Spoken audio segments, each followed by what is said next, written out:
All right, I'd like to call to order the meeting of the Rutland City Board of School Commissioners, and all that would like to join in the Pledge of Allegiance. I pledge allegiance to the flag of the United States of America and to the republic for which it stands, one nation, under God, indivisible, with liberty and justice for all. Okay. And I think we have all commissioners in attendance, with the exception of the student reps. Got that? All right, perfect. And then next up would be the approval of the agenda. So I would like to move the executive session up to the next item on the agenda before the consent agenda, and So moved. add an addendum to the personnel memo. Second. All those in favor? Aye. Any opposed? Okay, motion carries. So now next up on the agenda then is going to be our executive session. So we will head out back to the superintendent's office. Okay. Oh, we're Great. leaving. We need a motion, yeah. Okay. Motion, so moved. She has to read the I words. entertain a motion to go into executive session for the purpose of consideration of personnel matters, the premature release of information regarding those subjects which would place the board at a substantial disadvantage. And would like to include Rob Bliss and Bill Olson in the executive session. So moved. Second. All those in favor? Aye. Any opposed? All right, motion carries. Next up, we have our regular agenda, the consent agenda, with personnel memo 640 and addendum, some strategic planning contract, non-aligned salary increase, 2 policy readings for second, and several bids there. Math program purchase, RIS auditorium seating, maintenance truck replacement, RHS mower replacement, Northwest gym roof replacement, hardware purchases, and Stafford Tech bid. So those are all in your packet and on the consent agenda. So I'd entertain a motion to approve the consent agenda. Motion to approve the consent agenda. Second. I do have some questions, if I may. If you have a question on something, we should pull it out, because the consent agenda doesn't have discussion. Gotcha.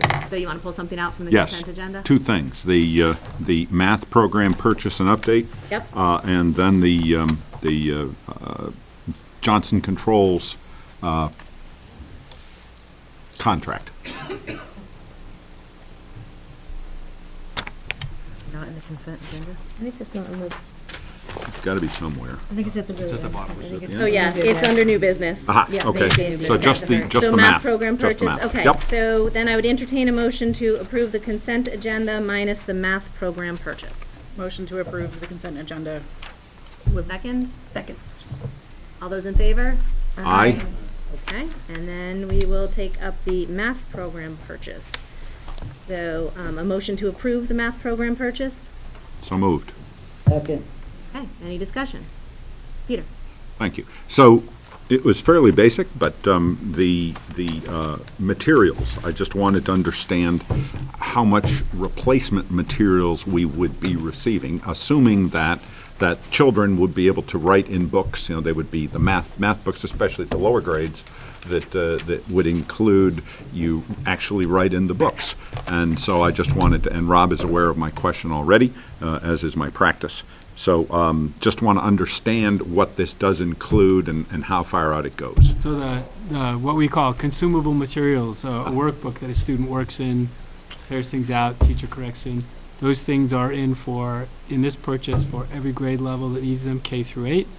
And then you get a certain cost per unit. Let's say you buy 20 fifth grade workbooks in a packet, and you get so many packets, and you buy enough to replace them over 3 or 4 years. You don't want to buy out too far, because as they update the math program, they'll make a little change. But we're probably going to buy out, we've got in that one to buy out 2 years, and we may go beyond that. That way we're purchased for a while using funds that are, it's at our advantage to use at this point in time. Thank you. Any other discussion? Seeing none? All those in favor? Aye. Any opposed? Motion carries. All right, so public input. Oh, there was no one on the thing, right? Oh, okay. I don't think there's Is anyone from public here? Unless someone wants to change their hat, because, employees and public. Okay, and so next up is school program updates, and we do not have either of our student reps. I don't know, did they? I have some information. All right. Do you want me to read it for you so you Okay, don't have to do someone all else the to read talking it out? tonight? Sure can if you want. Sure. Thank you, Stephanie. Yep. So our student rep, Stephanie.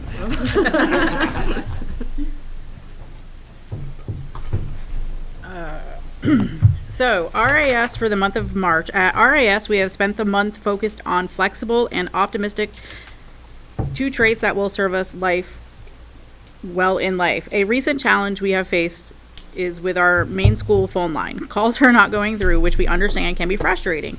Until the phone company can fix the underground lines, we encourage people to use our direct phone lines or our administrative assistants, Kayla Plouffe at 786-9141 or Kim Newton at 786-1936. RAS is looking forward to connecting with all our families during parent-teacher conferences this Thursday and Friday. Northwest for the month, it says February, but I'm guessing March.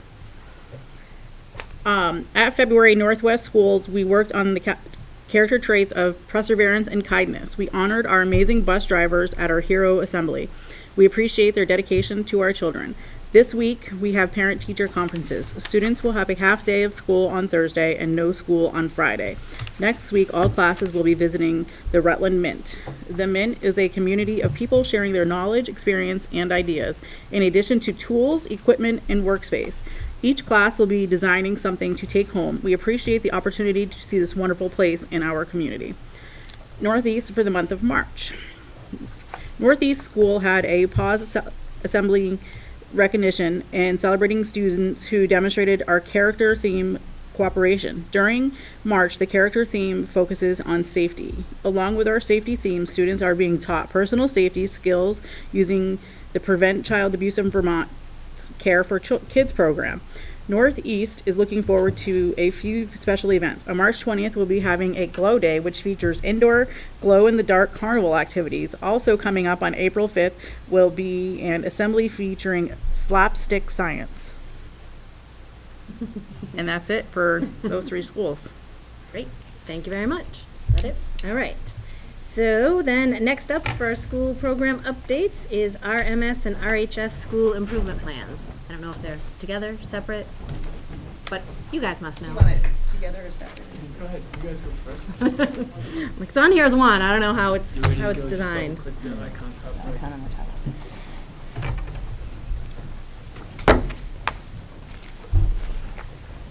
right. Ready? Good evening, everyone. I think we are, yes, so we have our PowerPoint up there. You should have gotten a copy in your packet, however. So members of the school board and Superintendent Olson, good evening. Thank you so much for letting us present tonight. To my left is Megan Marsh, the associate principal, and to my right is Abby Bennett. She is actually the director of student engagement, and as you know, I'm Patty Belmont, the principal. So thank you again, and we're super excited to share all of the amazing things that we're doing at Rutland Middle School, and we do a lot to ensure continuous improvement in our school. So who are we? We are 251 students strong, and interestingly, we have 6% more boys than we do girls in our school. We have 55% of our students who are on plans, including IEPs, 504 plans, and EST plans to support all of our students. And we do have 3% of our student body that is identified as homeless. And then who we really are early adolescents. So I did just want to take a minute to talk a little bit about kind of the difference between students in middle school and students in both intermediate school or years below us and then the years above us in high school. Years ago, it was thought that 12 through 14-year-olds are those kiddos that are just preparing for high school. So we should teach them things that just kind of, pre-everything, pre-maths and pre-sciences, that type of thing. What we found over the years is that middle-level education really doesn't think about education that way. Instead, we really think about who the child is and what's happening when they're 12 to 14 years old. A lot of people identify that period as one of the fastest growth in your life, with the exception of 0 to 12 months. So if you think about that, these are kiddos who need to eat more, they need to sleep more, they need to cry and laugh in the same hour. They don't understand their emotions. They don't. The other day we had a girl who literally came in, and she's never in the office, and she walked in, she sat down in a chair, and she was bawling for 2 hours. I'm telling the truth, for 2 hours, and she couldn't identify why she was crying. And when we offered her water and food and anything she wanted, she didn't want anything except to cry. And then when she was done crying 2 hours later, she washed her face and she went back to class, just like nothing had happened. And that profiles the kiddos that we teach. So I just thought that it would be important, and I included this. I don't have to go through all the developmental parts and pieces of who the kiddos are, but just know that, emotionally, they really are very all over the place. Socially, they are just stepping their toe into what it means to really be a friend, what it means to have strong relationships with people outside of your home. So it's a really important developmental time for our kiddos. So we do a lot to take care of them and their social, emotional, behavioral, and academic needs. Over the last 3 years, we've had a great relationship with some folks who work for the Tarrant Institute, and I've talked about that before, so I won't really go into it a lot, but we are in our last year with that group. So the 3 areas of focus that we have been working on the whole time, and each year they're similar areas, but we make some changes as we meet our goals. So right now, we're working on curriculum instruction and assessment, which is a really important one because it aligns, and you'll see a couple more slides about it, but it aligns with what we're doing at the district level right now, which is the guaranteed viable articulated curriculum that we're all working on, K to 12. So right now, we're looking at that through the lens of middle level development and middle school. So one of the things that's most important to point out in that number 1B, the identity unit that we do. It's a unit that we do in the beginning of the year, and we do identity, your personal identity, and then we do something called self in place. And we do that for about 6 weeks. We do it every other year, so that 7th grade and 8th grade get both of those units, and then of course we do it over again for the next few years. And it's really about who I am as a person and who I am as a person in Rutland County. So it's a great unit. And then just perspective taking. So the idea of this is a time in kids' lives when they really need to think about different perspectives. And we spend a lot of time teaching kids to listen to different perspectives and what they mean. I'm not going to talk a lot about number 2, which is our middle school advisory. Super important, but we have another slide that has more detail about that. So it is a 3rd year for us in our advisory program, and I do have to say that you'll see the evidence, but it's one of our most successful things that we've implemented over the last 3 years.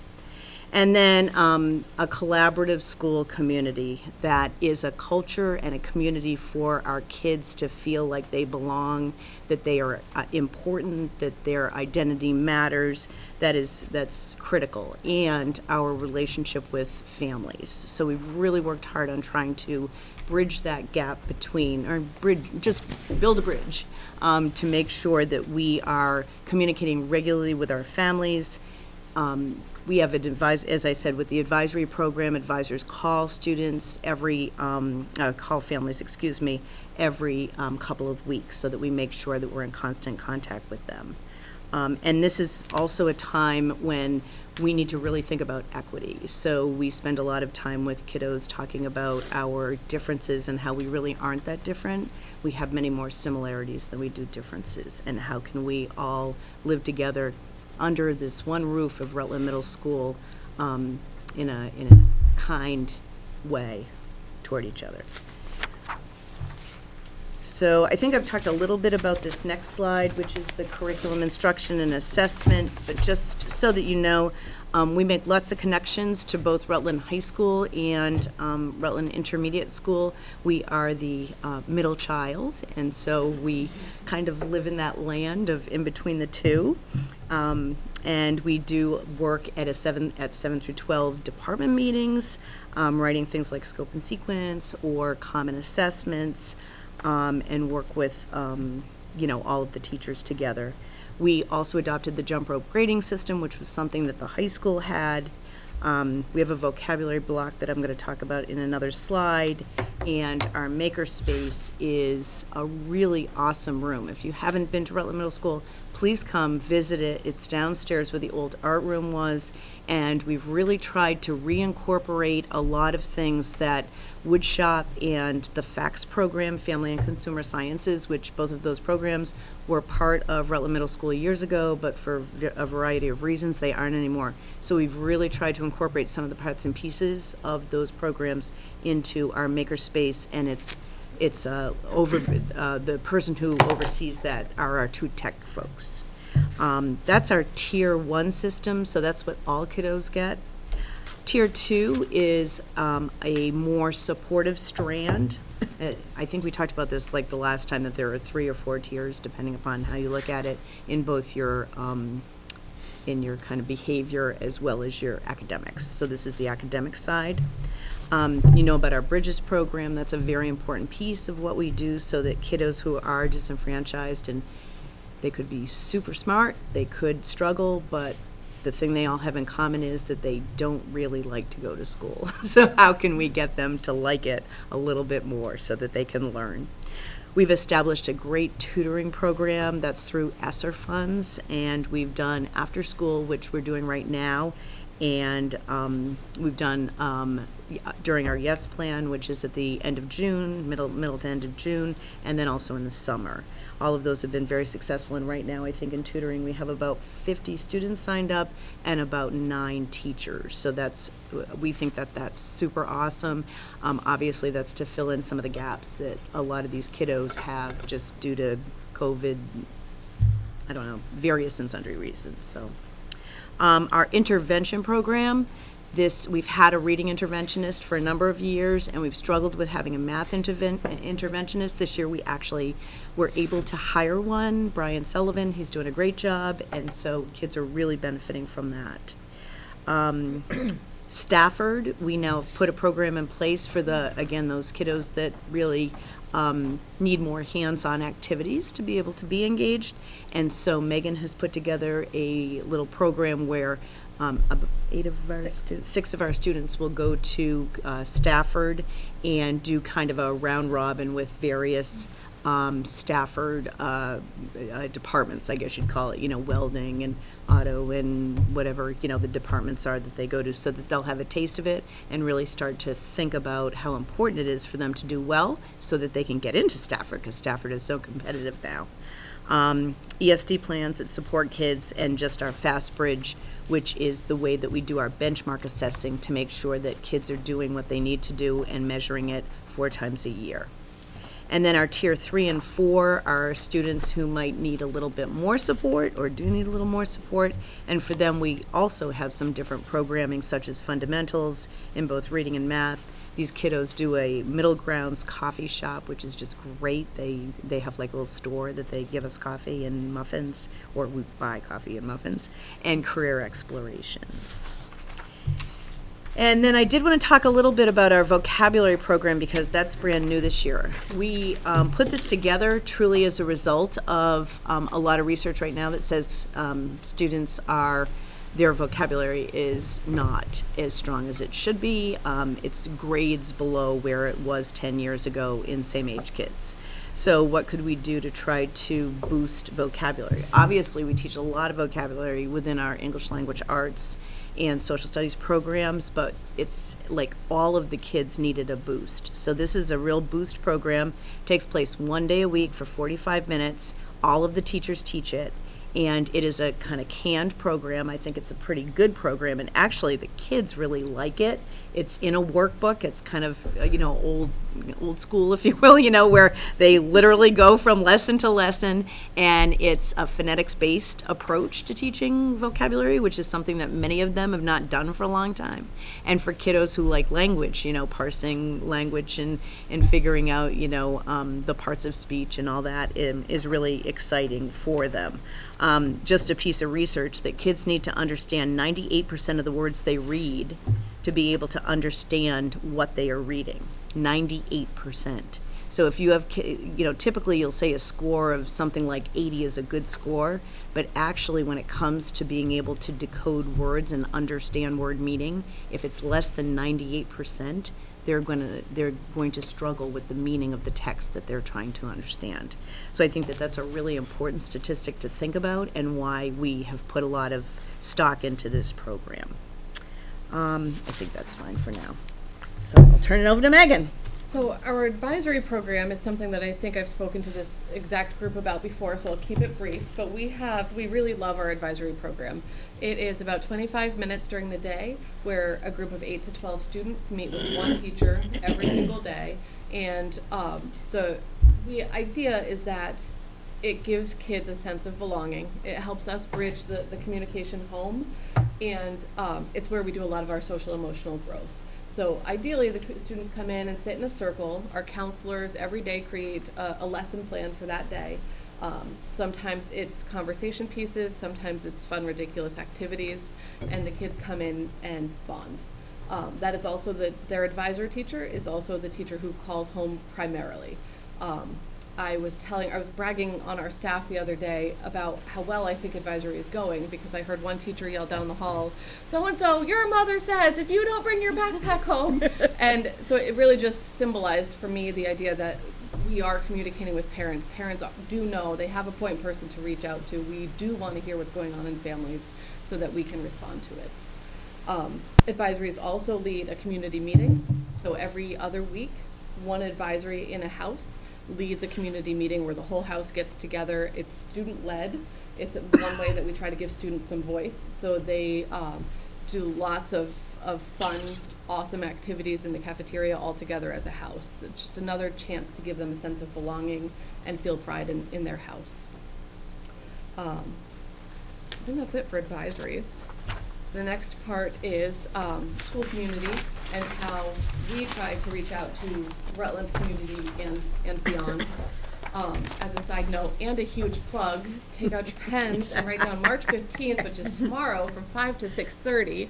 And if you're free, please stop by our community resource fair. Our counselors have spent lots and lots and lots of time gathering all of the resources that we could from the Rutland community. We have about 25 vendors, from mental health, suicide prevention and awareness, housing prevention, food security, you name it, and we have agencies there ready to support our families. They'll all be in one spot in our building, ready to talk to families and hand out resources.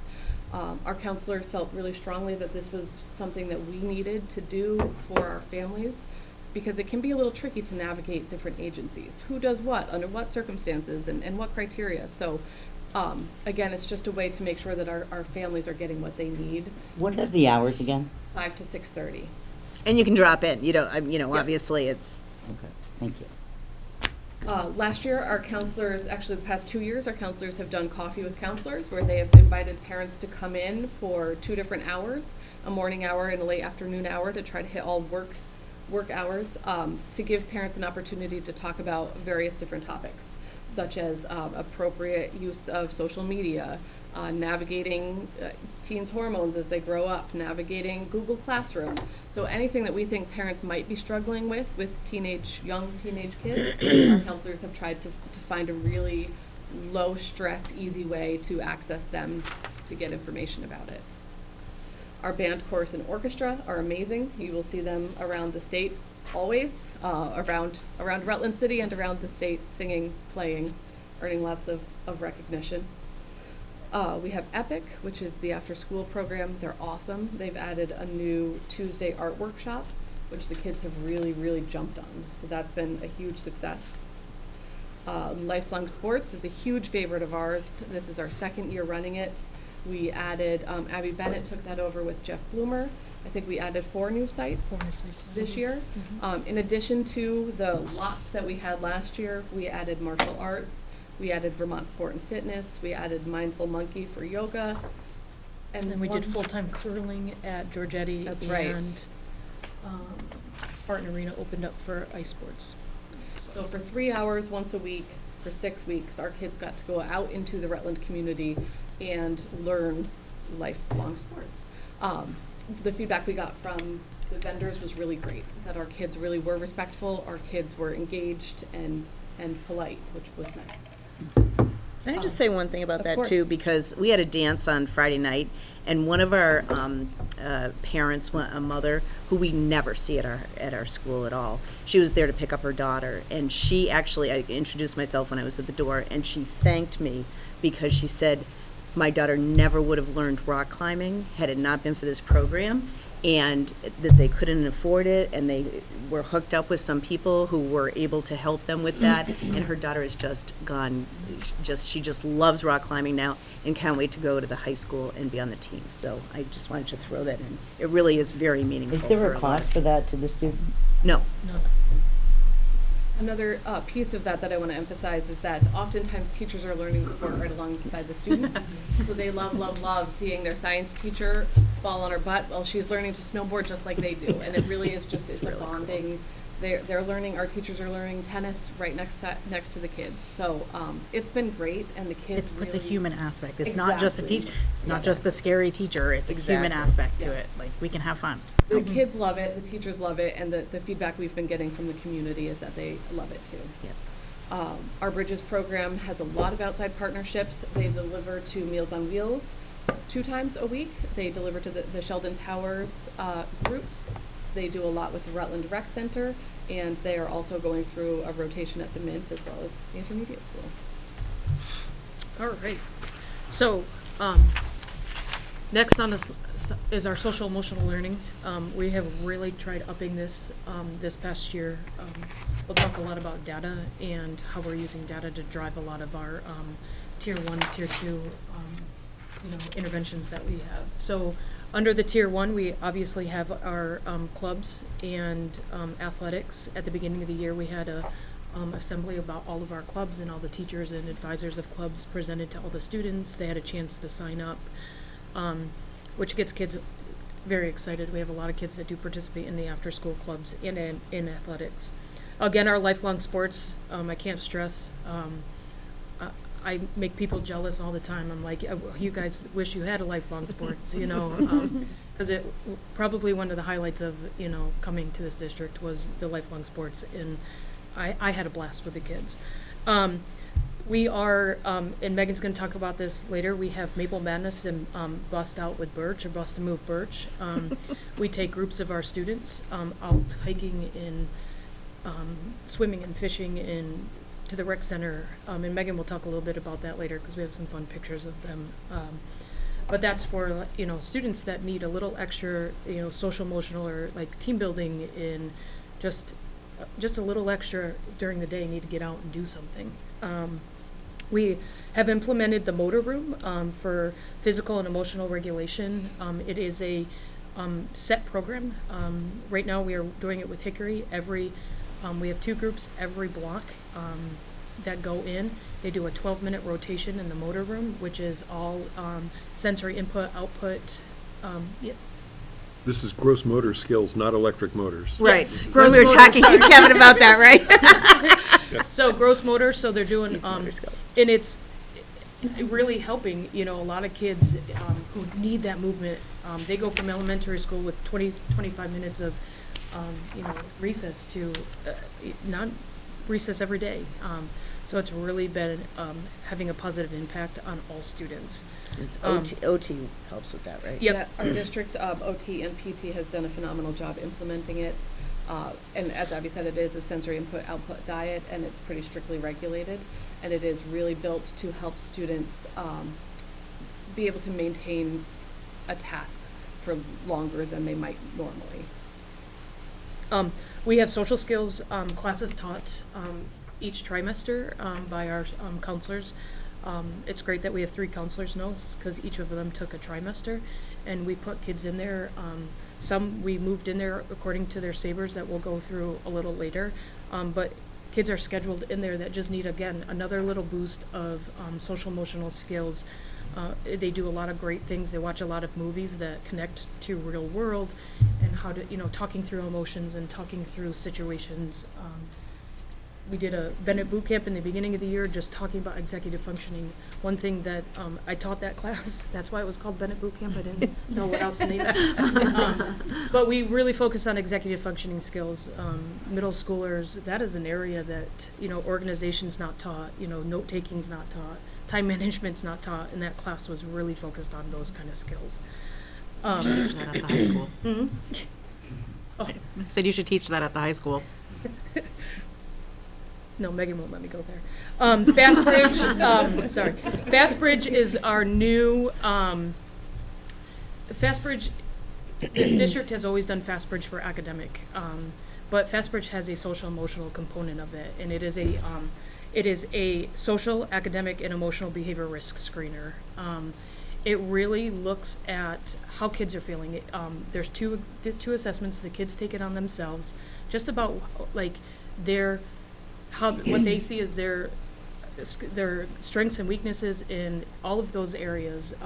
Their emotional behavior, academic behavior, and so they take it 3 times a year so far.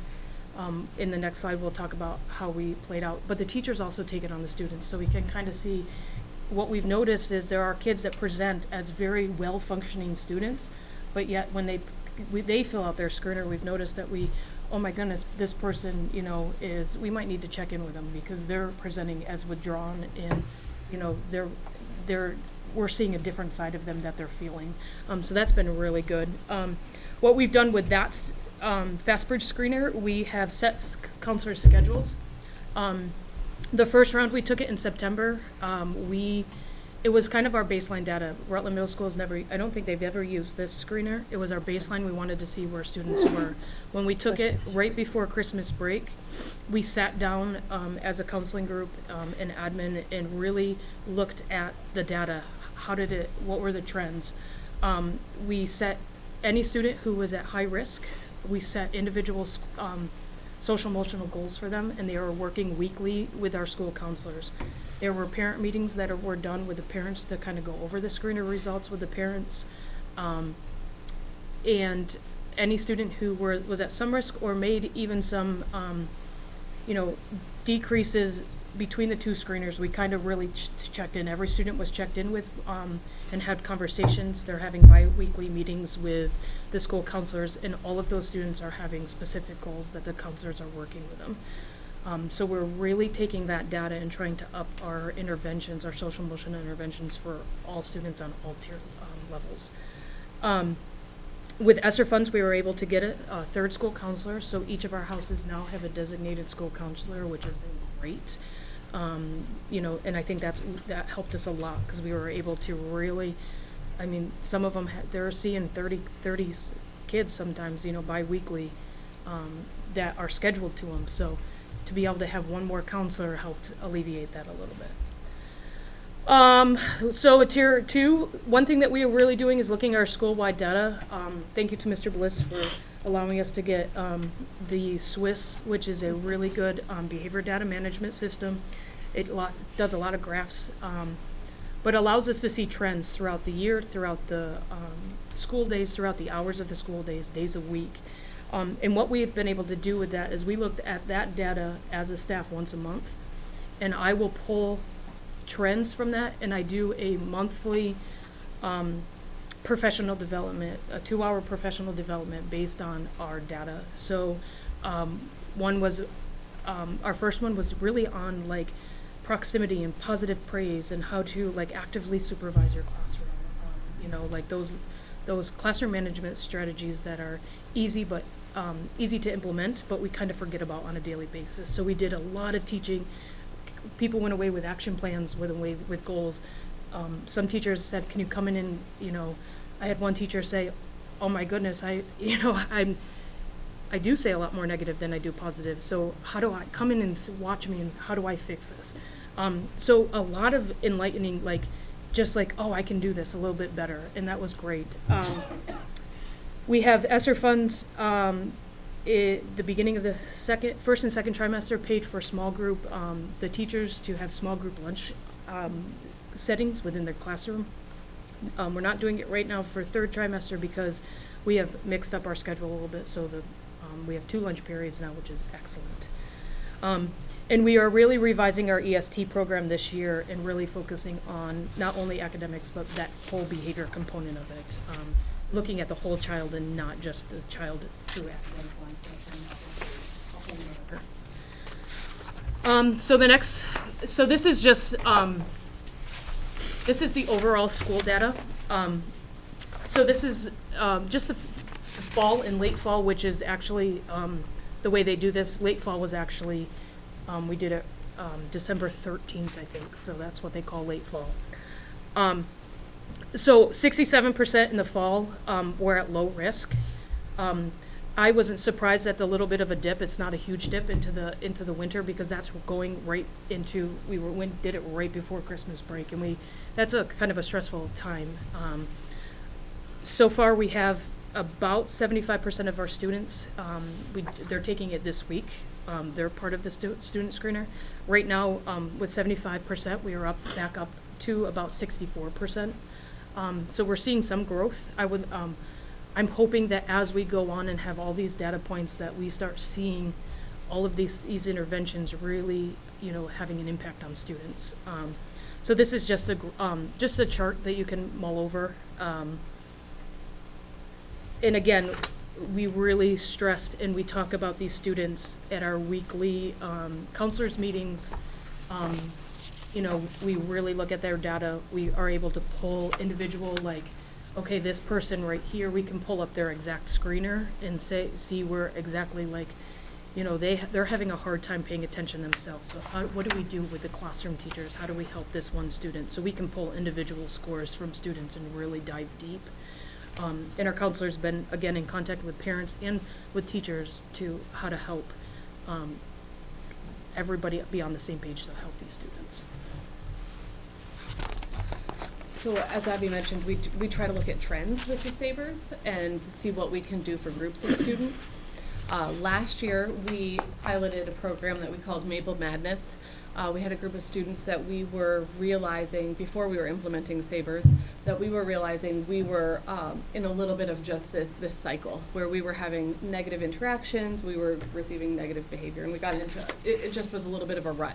And we needed to do something to break out of this rut with this group of students.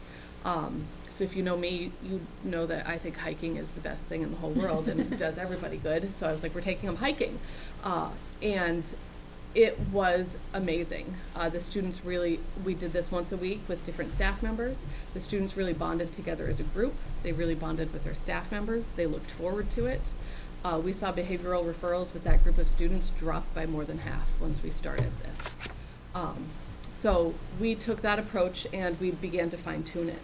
So then we have a group with Birch who needed to feel a bigger sense of belonging. So we took that, we added some team building, we added just a lot of that really good nitty gritty, like learn who you are, learn how you work with other kind of activities, and of course hiking. And they have loved it. We give them a pre-survey and a post-survey. Their response is awesome. They report that they look forward to it. One is like, I know I probably shouldn't be here, I have a fever, but don't tell anybody I'm going to Birch. I'm going hiking with Birch. We cooked hot dogs outside. Just all of that stuff that is like the epitome of being a child. And like I said, we try to build all of that team building in, so they're getting all of the joy and the fun and the outdoors and the fresh air. About humanizing it, one of our, on Birch, one of our teachers laughed at a joke that they may not have laughed at inside the school walls. And one of the boys goes, "Oh, you are human." So it really is, it does a lot. It just is good for them, and we see the results before and after as they're looking forward to it and as we're coming down from it. Can I just back up that? Yes. again, I'm a huge data person in looking at Maple Bend as even, I mean, you have the big break, they haven't done it, but we have seen a huge, huge decrease in all of those students that participated in Maple Madness, still to this day, you know, which is huge. You know, our Bus and Move Birch, some of those kids were some of our high flyers, not all of them, but some of them were. We've seen a significant decrease in behavioral referrals for some of those students too. So we are seeing, you know, I like to look at the data and show, you know, like it's working, you know, and again, they don't see us all in that light of we can have fun too. But it brings us all together as, you know, that we are all in this together, that in the classroom, out of the classroom, we're all here for each other, which is great. We have another group of seventh grade females that we noticed in our Savers. This group of students was really struggling. So we created a fancy dancy lunch group, and they could come in and eat in my office, but they have to wear 3 articles of dress-up clothing. And so it's just like a ridiculous, silly way for them to interact with each other in a different light and interact with their teachers. All the female staff from that house came. So we're really just trying to look to be creative, think outside of the box, make school someplace they enjoy, and help connect them with their teachers. This is from the school climate survey. We try to give this, again, 3 times a year. We give this at the end of the first trimester. I went through and I tried to look up our 3 areas of strength and our 3 biggest areas of need. So you can see in green, our areas are the students felt we had clear rules, they felt administration treats them with respect, and they felt comfortable in their advisory. Go to the next slide. And They can see this here. Yep. yep, thank you. Yep.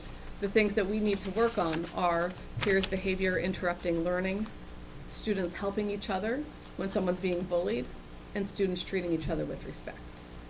So that to me is really telling and gives us a really good way to zone in on what skills our students need to learn in advisory. A few more data points.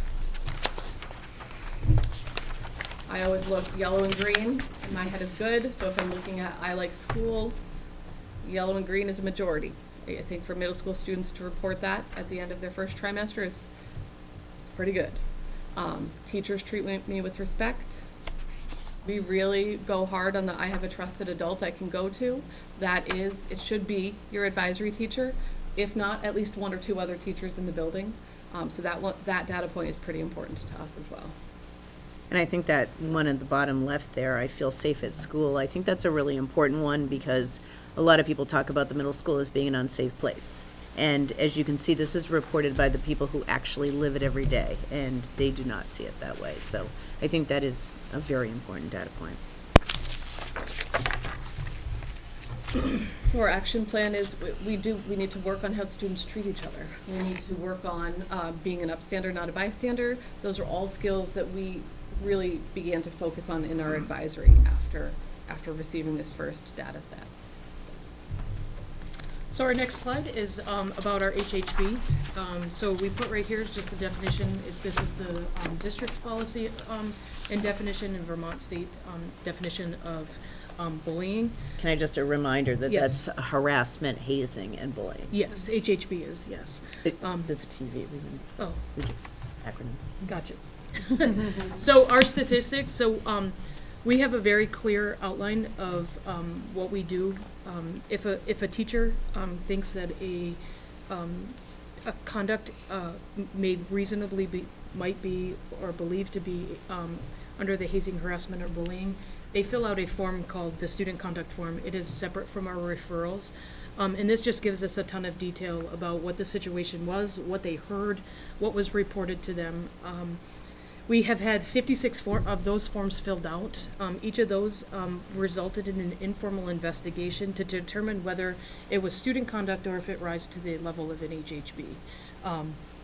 From that, we've had 9 full HHB investigations, 4 resulting in that were substantiated this year. From those 4, we have created safety plans. We have moved student houses. And we have created and done restorative circles with the groups of students. So that's just a little bit about what we do. We take the HHB very serious. That's why we always do a informal investigation with every one of those forms that are filled out. Yes. Have we ever sent a group of students to the hazing conference in Burlington for middle school kids? We are sending some tomorrow, It was right? supposed to To be which conference? today. It was supposed to be today. It got moved to Thursday. Yeah. Yes. Which we're- conference though? It's the Vermont Association of Middle Level Education. Yes, Yeah, yeah, yeah, conference we- yes. on hazing and bullying. Yes, yeah, we okay. have. We're I'll be there sending a Thursday. teacher Yeah. and some students this time Yes. around, and we will continue. I think it's Yes. 7 students maybe Great, and a awesome, teacher. okay. Yep. I figured And that so, yeah. actually is part of the Tarrant Institute, when we talk about that. They do a lot with Middle Grades Institute, yeah. which is where the middle level Great. Okay, thanks. work comes from. Yeah. Thank you for bringing that up. So the next slide. So the next slide is, again, a big data numbers person. So in the first and second trimester this year, we've had 487 behavioral referrals. And that is down from 932 from last year, which is huge. Not bad, huh? Not bad at all. Trimester two, I kind of went a little deeper for you. So we had this is planning room referrals too. So this is 138 students were referred to the planning room for behavior-related incidences. So that was, they just needed a timeout or just to come and cool off in the planning room. And 114 of those, 114 more were just students who needed a quiet work, a break or a place to work or something like that. Our goal, and my goal, is to really increase student engagement within the classroom. So I'm hoping to see these numbers go down. We have seen a significant decrease in numbers of students coming for behavioral referrals to the planning room. We really have structured breaks. Students who need the breaks, we've put them into their daily schedule, so they get them when they need them. Implementing the motor lab has really helped lately. So we've seen a significant decrease even from when I did this to how many kids are utilizing that planning room. We've even talked about, shutting the door on the planning room, which would be a hope and dream, but through this, again, our biggest focus is getting students engaged within the classroom setting. What can we do as teachers, as administrators, to change our behavior to encompass all students and all student needs within the classroom setting? So a huge decrease from last year, which is great, and hopefully we'll continue to see that trend go down. These are just fun graphs. This is from our Swiss data.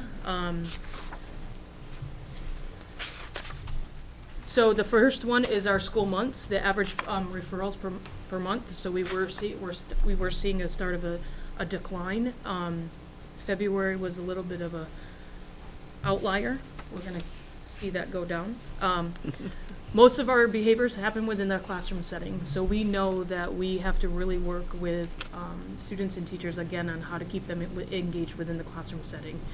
So again, that's our main focus during our monthly faculty meetings of what can we do to support teachers, support students within that classroom setting. We noticed Wednesday's our toughest day. We all thought Tuesday was going to be, just because it's a wonky schedule for middle schoolers, because everything's we got a shortened day and we have the vocabulary block. There's a lot of moving on Tuesdays, but Wednesday seems to be our peak, and then we kind of, go into the week and doing well. So I think they're just at Wednesday sick of being together, and then they're like, okay, this over the weekend's hump coming, day. So normal trends that you see. So these are just graphs that I use on a daily basis. We look at them weekly in our meeting. And it's just good to see those trends and really be able to tell people, okay, this is what we're reporting. Let's make a change within the school building. And I will just refer to the bottom left again. You can see that kind of 12 o'clock, 1 o'clock time is the most. And so for the next slide that Abby talks about, that's a big reason why we went to what we went to. So And I also think that 12 o'clock to 1 o'clock, middle schoolers are hungry. They eat at 10:30 in the morning, and by 1 o'clock they're starving. And they're big. Some of these are big big kids, so they get a little hangry at that time. So some of the things that our response to some of our data, again, we've talked about this, behavior management training that we do, again, based on our Swiss referral data. We are in the midst of purchasing Teach Like a Champion modules for teachers. I have 5 teachers that are signed up right now, so it's almost like tier intervention for teachers. We're giving everybody, universal instruction on classroom management, and we've had a couple of teachers reach out and say, hey, I want to go a little bit deeper with this. So there are some online modules that we are using. So the teachers watch and go through the module, and then they create an action plan where I will come in and we will work together to implement some of these classroom management strategies within their classroom setting.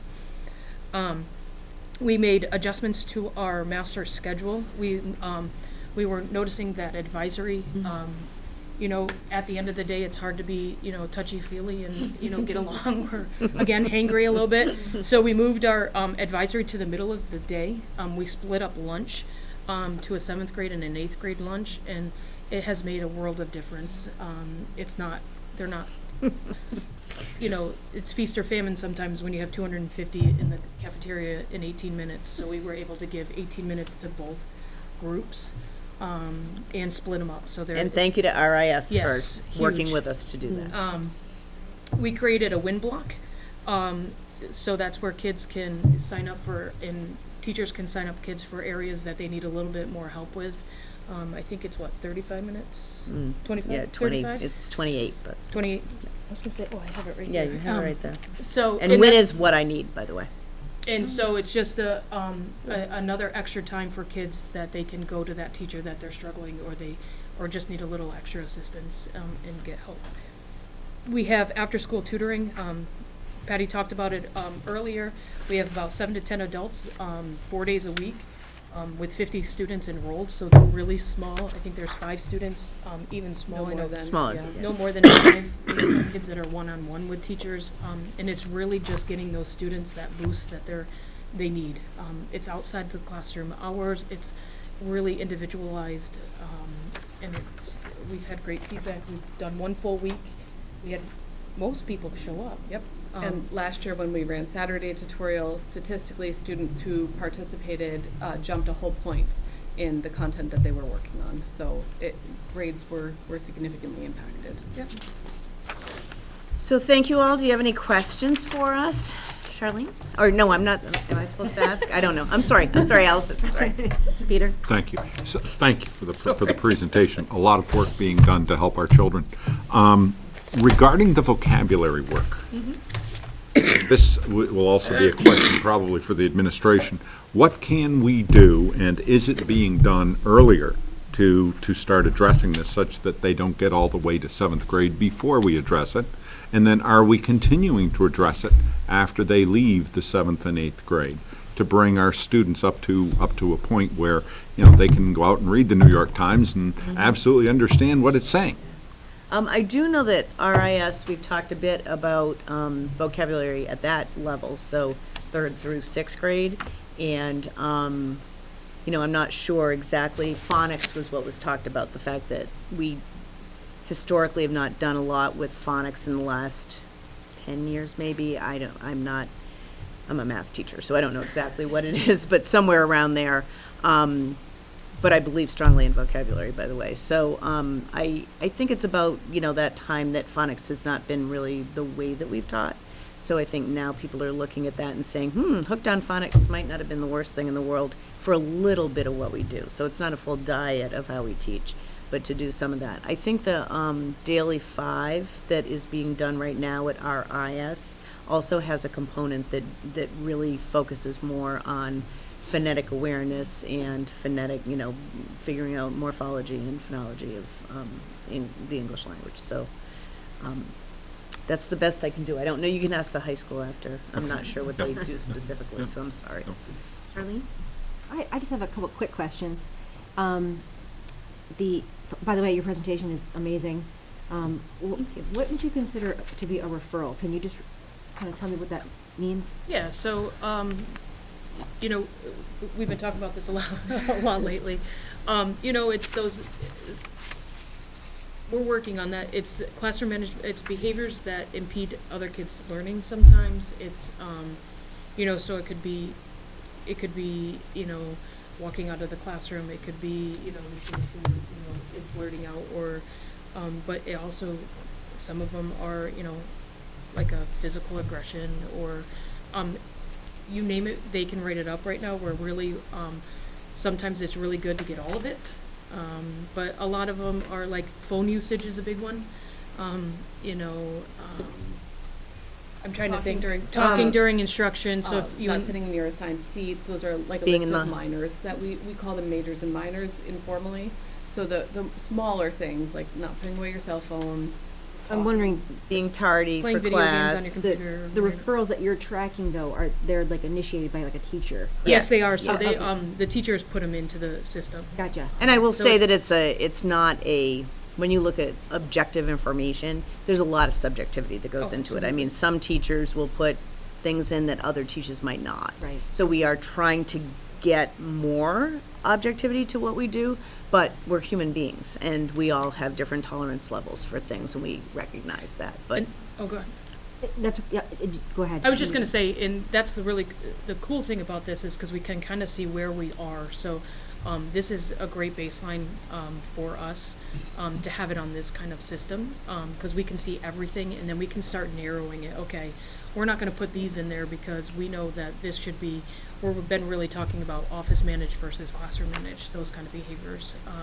Sometimes we do a little bit more because we want to track like trends of students, maybe their behaviors, to see what more can we do for this kid? What do they need differently?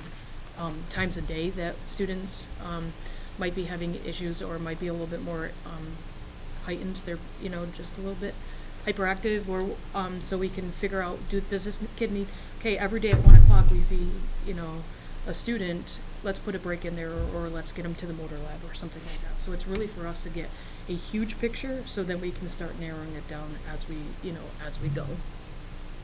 One more thing. So, and I'm not sure if it's just maybe the style of your presentation. It just seems to me like, I'm not sure how new maybe some of this is, because I feel like I've been here for a little while, and I don't remember hearing such in-depth stuff that you're talking about.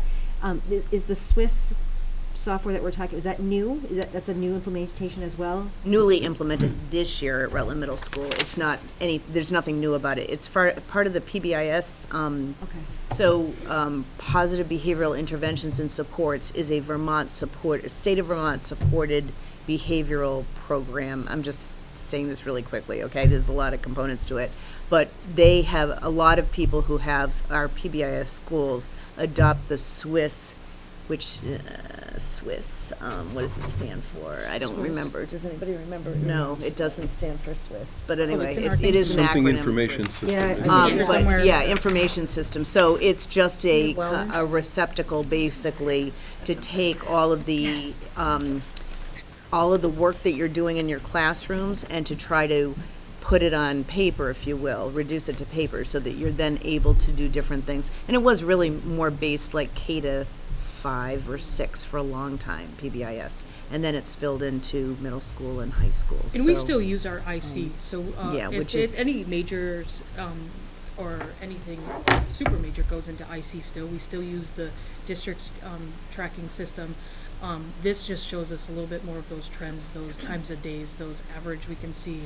And next year, if we use this again, we can see year-to-year trends, which will be nice Yeah, for, that's great so.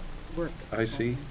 Anytime you Infinite use, Campus. IC is Infinite Campus, which anytime is you our use student initials, it would management. help to. Yeah. Infinite Yeah. Campus. It's our student management system, so it's our Great. computerized district Great. system. I actually don't have a question. I will say that in my assessment, I don't think it's a coincidence that the school has greatly improved. And not to put the spotlight on you, but you and your coworker have been very good, and I think an integral piece to the building as far as, you know, having expectations and on behaviors that are acceptable and not acceptable, and carrying out, and the consistency, which I think had always been lacking, to really have the support, to have these ladies. I'm sure it's been very helpful to have all of you guys teaming up together but I have been very pleased. I feel it's a whole different atmosphere. It's, you know, just reports back from other children.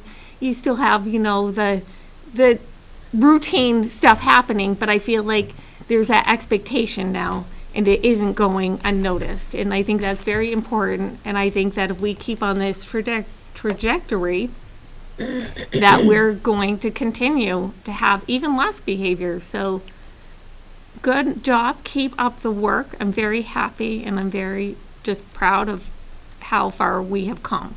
Thank you. I wanted to shout out your band, because last night they played, and I was there watching my kid in a younger grade, and they were awesome. Not only like musically were they very impressive in how they played, but watching them wait their turn and then waiting after they were done, and they sat quietly and they were respectful. It was amazing. And I love the sunglasses. I don't know who was behind them, but that was so cool. Orchestra's tomorrow night at 7 at the RIS auditorium. So. Right after our community resource. Yes, right after. Oh, great. So you can stay all night long if you'd like. My marathon. And there's light refreshments, so. Yeah. Like, Sarah? I had a question. Where is the resource thing tomorrow night? Go to the library. At the library? It's right Okay. around the Okay. library. It's Okay. going to spill out. In the middle school? So large. Yeah, middle school, yes. Middle school library, Yeah. okay. And the second thing is, I was gonna bounce off of what Courtney said about the band. I went to districts because my kid is in the choral, and I didn't realize that the younger kids were there, and oh my gosh, I'm like looking at the names, and they're from the middle school, and I was like, holy cow, these are little, like, to me, they're little kids, but they were They super did a great impressive. job. We had great They representation were very at impressive. districts, though. And Yeah. like you were saying, very courteous and sitting and waiting and quiet. And then I really appreciate the data, because people ask me things because they know I'm on the board, and they ask me things about the middle school and you know, just with old information. They ask me questions with old information, and I don't have new information for them in my hand, and now I have data, and I can say, I've seen data, and according to the solid data that's coming in, things are really improving, and it's really nice to see.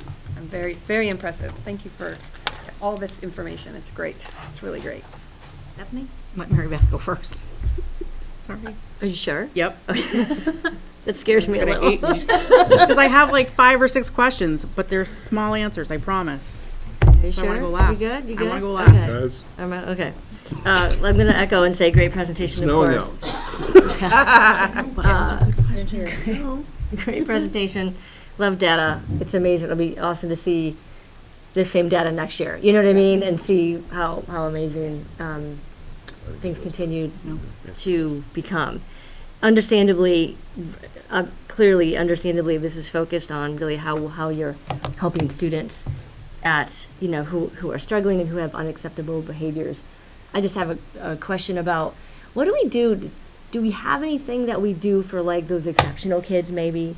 You know, like what do you do for like great behaviored kids, as well as like those strong academic kids? Like what do they, So first of all, we do things like band. I mean, those would be the things, band and orchestra and those kind of things. Don't forget that typically don't have kiddos that struggle with behavioral issues. So there's lots of those kind of typical program pieces. But we also, that what I need time for when, the idea is that it is a time for enrichment, so that we will have teachers who actually, once, it's got to get started a little bit, but once it gets started in a couple of weeks, the idea is at middle school you want kids to have voice and choice. So for them to say something like, you know, we really want to learn how to play chess. How do we learn how, I'm just using some, I mean, they probably, well, some of them actually do want to learn how to play chess, but, you know, how could we do that? So kiddos that have all their work done, that's exactly what they're going to do. We'll have a teacher who learns how to, or teaches them how to play chess. We've also done a few other things. We've had a few virtual exchanges with students, middle school students in Japan,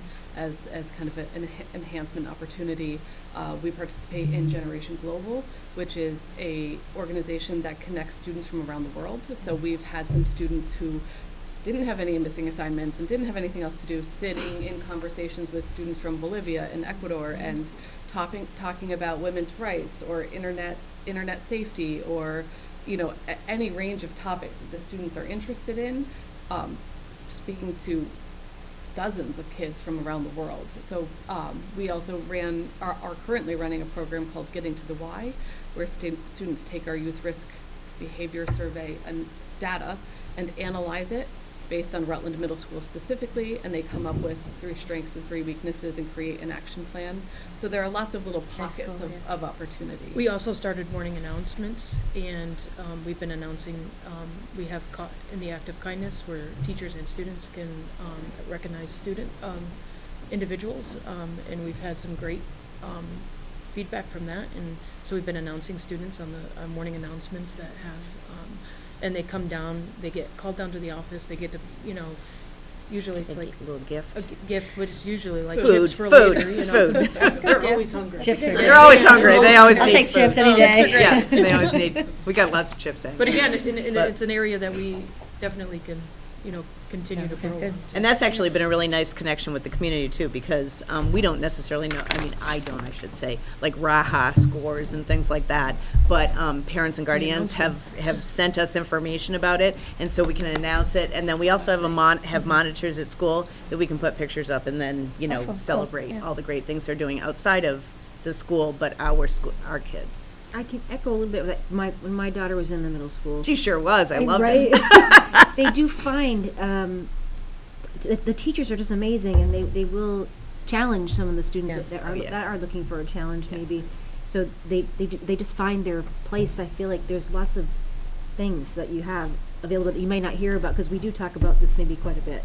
But there are a lot of other things that are going on too. From my own experience, I know that they find you. The teachers will offer. Yes, Yeah. yes. And I They're think great that about that's, that. if you think about best practice, it really is individualizing programs for kids. So you don't hear about 50 kids did this. Well, they might in some things, but it's really more about these 3 kids did this, because it's something they really want to do. Thank you. Don't hate me. First, I want to say, as a parent who had 2 children go through the middle school, and there were some very tumultuous years, listening to the presentation for the 3 of you tonight has led me to, the middle school is finally listening to this, and the passion out of the 3 of you, and the excitement and the smiles. I believe that the middle school has finally turned I'm going to get teary-eyed. I feel, and just looking at the data, that it's finally turned the corner in a really positive way. And I've said this for several years, it takes 5 minutes to ruin something, but it takes years to fix it. And I truly hope that we continue with Swiss and we continue the data, because data is something that I know a lot of us are asked that question. It's primarily about the middle school. And echo off Sarah, I hope, we can continue to see this data, because while you guys are the face, we are the face too. And while we're not the ones in the school every day, we're the ones, I feel, who get that, that's part of the reasons we're elected in, things that we say. So I will also say that the presentation that the 3 of you guys have given is probably the most heartfelt one in the 2 years that I've been sitting on this board. And I hope that other schools take after this in their school reports, and we can continue to build. And you need to be a district person and teach your Bennett boot camp to others. I'm beyond serious. I'm not going anywhere. I didn't say go anywhere, I'm but gonna you kill need you. to be lent out to teach your boot camp. And so now on to my few questions. Sorry, you're gonna, hold on. So just in regards to jump rope, because that's been a huge thing for me for years. Is that something at the beginning of the year you sent it out to all parents and said, hey, sign up for this? Yes. So Miss Data, do you have a number of roughly how many parents have signed up for it? If not, I do not have that, but I will tell you that one of the things that we offer at our student-led conferences is a little tutorial for any parent or guardian who comes, that we can actually go through it. All of our teachers, as you can imagine, are pretty, proficient at going through and showing them exactly how to get there. So I think that's important. We've also made a video that we send at home on our family newsletters on how to access it. I think we've sent it home 3 or 4 times. Yeah. and with that, are the teachers, are they more receptive to using jump rope for grading systems than they were IC? I would say yes, because we monitor it pretty significantly. Okay. IC didn't really have the ability to do real time. No, it is. So the way that works is that teachers are putting things in like every time they put it in. So more so the grading aspect, because IC did have the grades, but They had the grade. No, but I'm it's so sorry. so in jump rope it shows the missing assignments, But, so you could have a 1.6 in IC, but you wouldn't know that. But in jump rope, it Missing shows actually assignments. why you have the 1.6. So, exactly. and I know one of my biggest issues for the 4 years that my kids were, or 4 years that they were in the middle school was that, like, the teachers weren't using that the way, and still today, high school. So, okay, in regards to the screening test that you guys, so you give that to all 271 for Sabres, you give it to all 200. 251. Yes. And, okay, and how are you implementing that to them? Are you having like the teachers in like advisory doing that? Yep. Like, so Exactly. the teachers are actually like, here it is, and like, Yes, okay. and we have, it is, if students, it's read aloud to the students who need it read aloud to. It's of course It can even computerized, be so put they're, in you know. different languages, which is really cool too. One of our students One of is our students stuck has it is in a Spanish, diff- and she doesn't even speak Spanish. Yeah, so we're working on that aspect of it right now. I can't figure out how to get Spanish off. But it can come in different languages too, which is nice. That's great though, that is. Whatever. And so that was new to RIS this year. Are you gonna be like pushing to keep it down the line? So it's part of the Fast Bridge Right, program. we've had it for a so, long time, we just Okay. Yes, that will. How do you guys engage the students to fill out the Sabres responses? Because like you roughly, each one you had 100 out of the 271. It's percents. Those are percentages. Oh, yep. But, Okay. but you are. Oh yeah, right. hence that little percent thing up there? Yeah. Okay. But you are right that there are some students who haven't. We do encourage all students to do it. As you can imagine, students are absent, they're, so we just keep offering that. We have a list of students who haven't taken it, Yeah. and we just chip away at it. So if you're absent for 3 days, we get you on the 4th.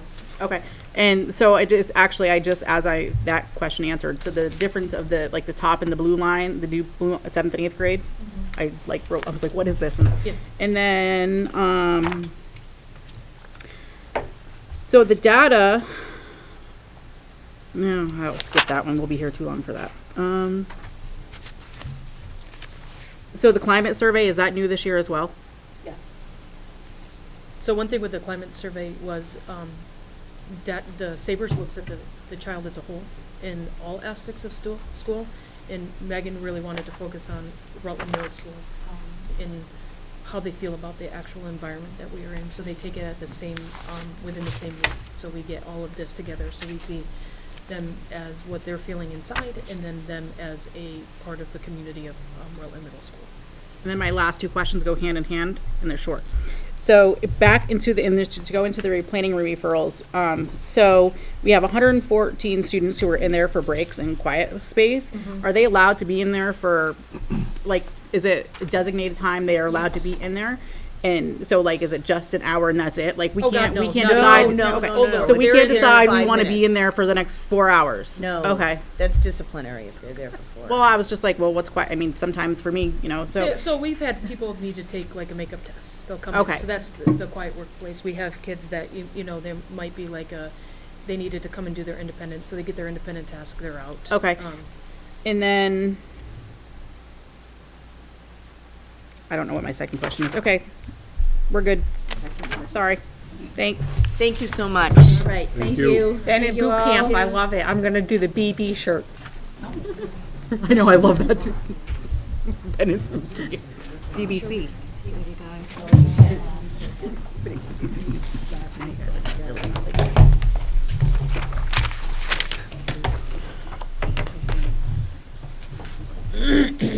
Good evening. Hello. Good evening. Thank you for the opportunity to speak with you tonight. My name is Greg Schillinger. This is Jen Wigmore. We're going to talk to you a little bit about Rutland High School. We were going to be joined by Mr. Sampson, but he took a tumble at Pico over the weekend. Oh, wow. He's doing okay. He, of course, was at his in his office bright and early Monday morning, crutches and air cast. But he couldn't be here tonight, so with apologies. And Bianca McKean is at an Infinite Campus training as we speak. So first and foremost, who are we? First, by the numbers, you've got some statistics there. As you know, the picture of Rutland High School is not just about the numbers, about, you know, the enrollment and early college and percentages and those kinds of things, but rather who we are as a community and as a school. We have, as you have heard me say in the seat before, we are Rutland. We are a group that we share a common purpose, and we are also grouped by common interest. So our goal as a school, we're really committed to this idea of offering opportunities that allow students to achieve that common purpose, but also to explore those common interests as they become young adults. So as you can see, things like an interest, you know, we are scientists, we are theatrical, we are knowledgeable, we're adventurous, et cetera, et cetera. So there's the number of who we are, there's the statistics of Rutland High School, but more importantly, it's a community bonded by a common interest and by a common purpose. So our presentation tonight and our sort of goals and themes for the year are going to sound kind of familiar to you, because you may recall a few weeks ago, Mr. Bliss talking about the goals of the district as a whole. We feel that it's really important that as a district, we are all pulling in the same direction. So you're going to see some commonalities in terms of the high school version of some of these themes, but we individualize them based on developmental level, and also on the fact, specifically at the high school, this is really where we're talking about trajectory, like where you're not done when you leave high school, right? So the ceremony that marks the end of high school is called commencement, which means beginning. So we're really about, let's get you started on a good trajectory. And the way that we as a school are leading towards that trajectory, 3 areas of focus that we're going to talk about tonight: academics, social emotional learning, and also flexible pathways. All right? Sorry, I'm cranking through here, so stop me if you have any questions. So let's start. We'll start with a conversation about academics. First and foremost, as a school, we're an academic institution. And I'm going to start with a little bit of bragging. We, through an outside organization, we really, several years ago, we feel strongly we need to not just think that we're doing a good job, but we need to really demonstrate that we're doing a good job. So we've worked with an outside organization, Marzano Research. We've undertaken a multi-year effort called High Reliability School Certification. And each one of these steps is really a step where we produce evidence, and they, as an outside organization, say, all right, that counts, but I don't think that's good enough. You need to go back and get some additional evidence. So you've heard about this before. I'm very proud to say that we've now achieved that 3rd level of high reliability schools. We've completed, these are in past years, safe and supportive and collaborative culture. We've demonstrated that about our school. Effective teaching in every classroom is level 2, and then the 3rd, which we just most recently achieved, is about a guaranteed and viable curriculum. So we're very pleased that they notified us that we've actually achieved that. So we're we're not done. We're on to level 4, and that's what we're working on right now, which is standards referenced reporting, which you'll hear more about. All right. So as I said, we're going to start by talking a little bit about academics, and our focus this year has really, I think, primarily been about curriculum. The first part of it has really been an annual review. Like when we got together at the beginning of the year, we talked about the theme for the year being about not undertaking new initiatives, but about recommitting to some of the good work that we've already begun. So what we find sometimes in education, and I think other institutions as well, you start this initiative and it's got great energy and you get started and you do some training, and then a year goes by and there's another initiative and you get some new staffing and you get some retirement, and it starts to sort of peter out and it starts to fade. And what we really said was, okay, we're going to take this year, and we have professional learning communities where every Wednesday, like, teachers are getting together to collaborate on curriculum and instruction. And there's a very specific process for that. It's not just like, let's hang out and talk about school. There's a specific process. What do we insist students know? Let's revisit those questions. So our theme this year was really about recommitting to some of those practices, things like the professional learning community, the work that we did in regards to proficiency-based grading, standards and scales. As a part of that, there was this little pandemic thing that happened. As a part of that, we said, this is our opportunity to take a look, our job is the kids who walk in the door, we're meeting them where they are. We're teaching them what they know. If they're ready, if they came in and they've finished level 3 and we're used to teaching level 5, we can't just start at level 5. We have to go back and do a little bit of review in 3 and pick up with 4 and then get them to 5. So that curriculum work was a recommitment to those practices, but also going to teachers and saying, listen, you have permission. Take a look at the curriculum of the student in terms of the students who you are seeing every day, so that the curriculum is not this binder on the document on the shelf, but curriculum is, okay, this is the interaction that we're having with students. So the maintenance of curriculum and instruction and best practices to revisit those things and also make sure that we're addressing any learning loss that's taken place. All right.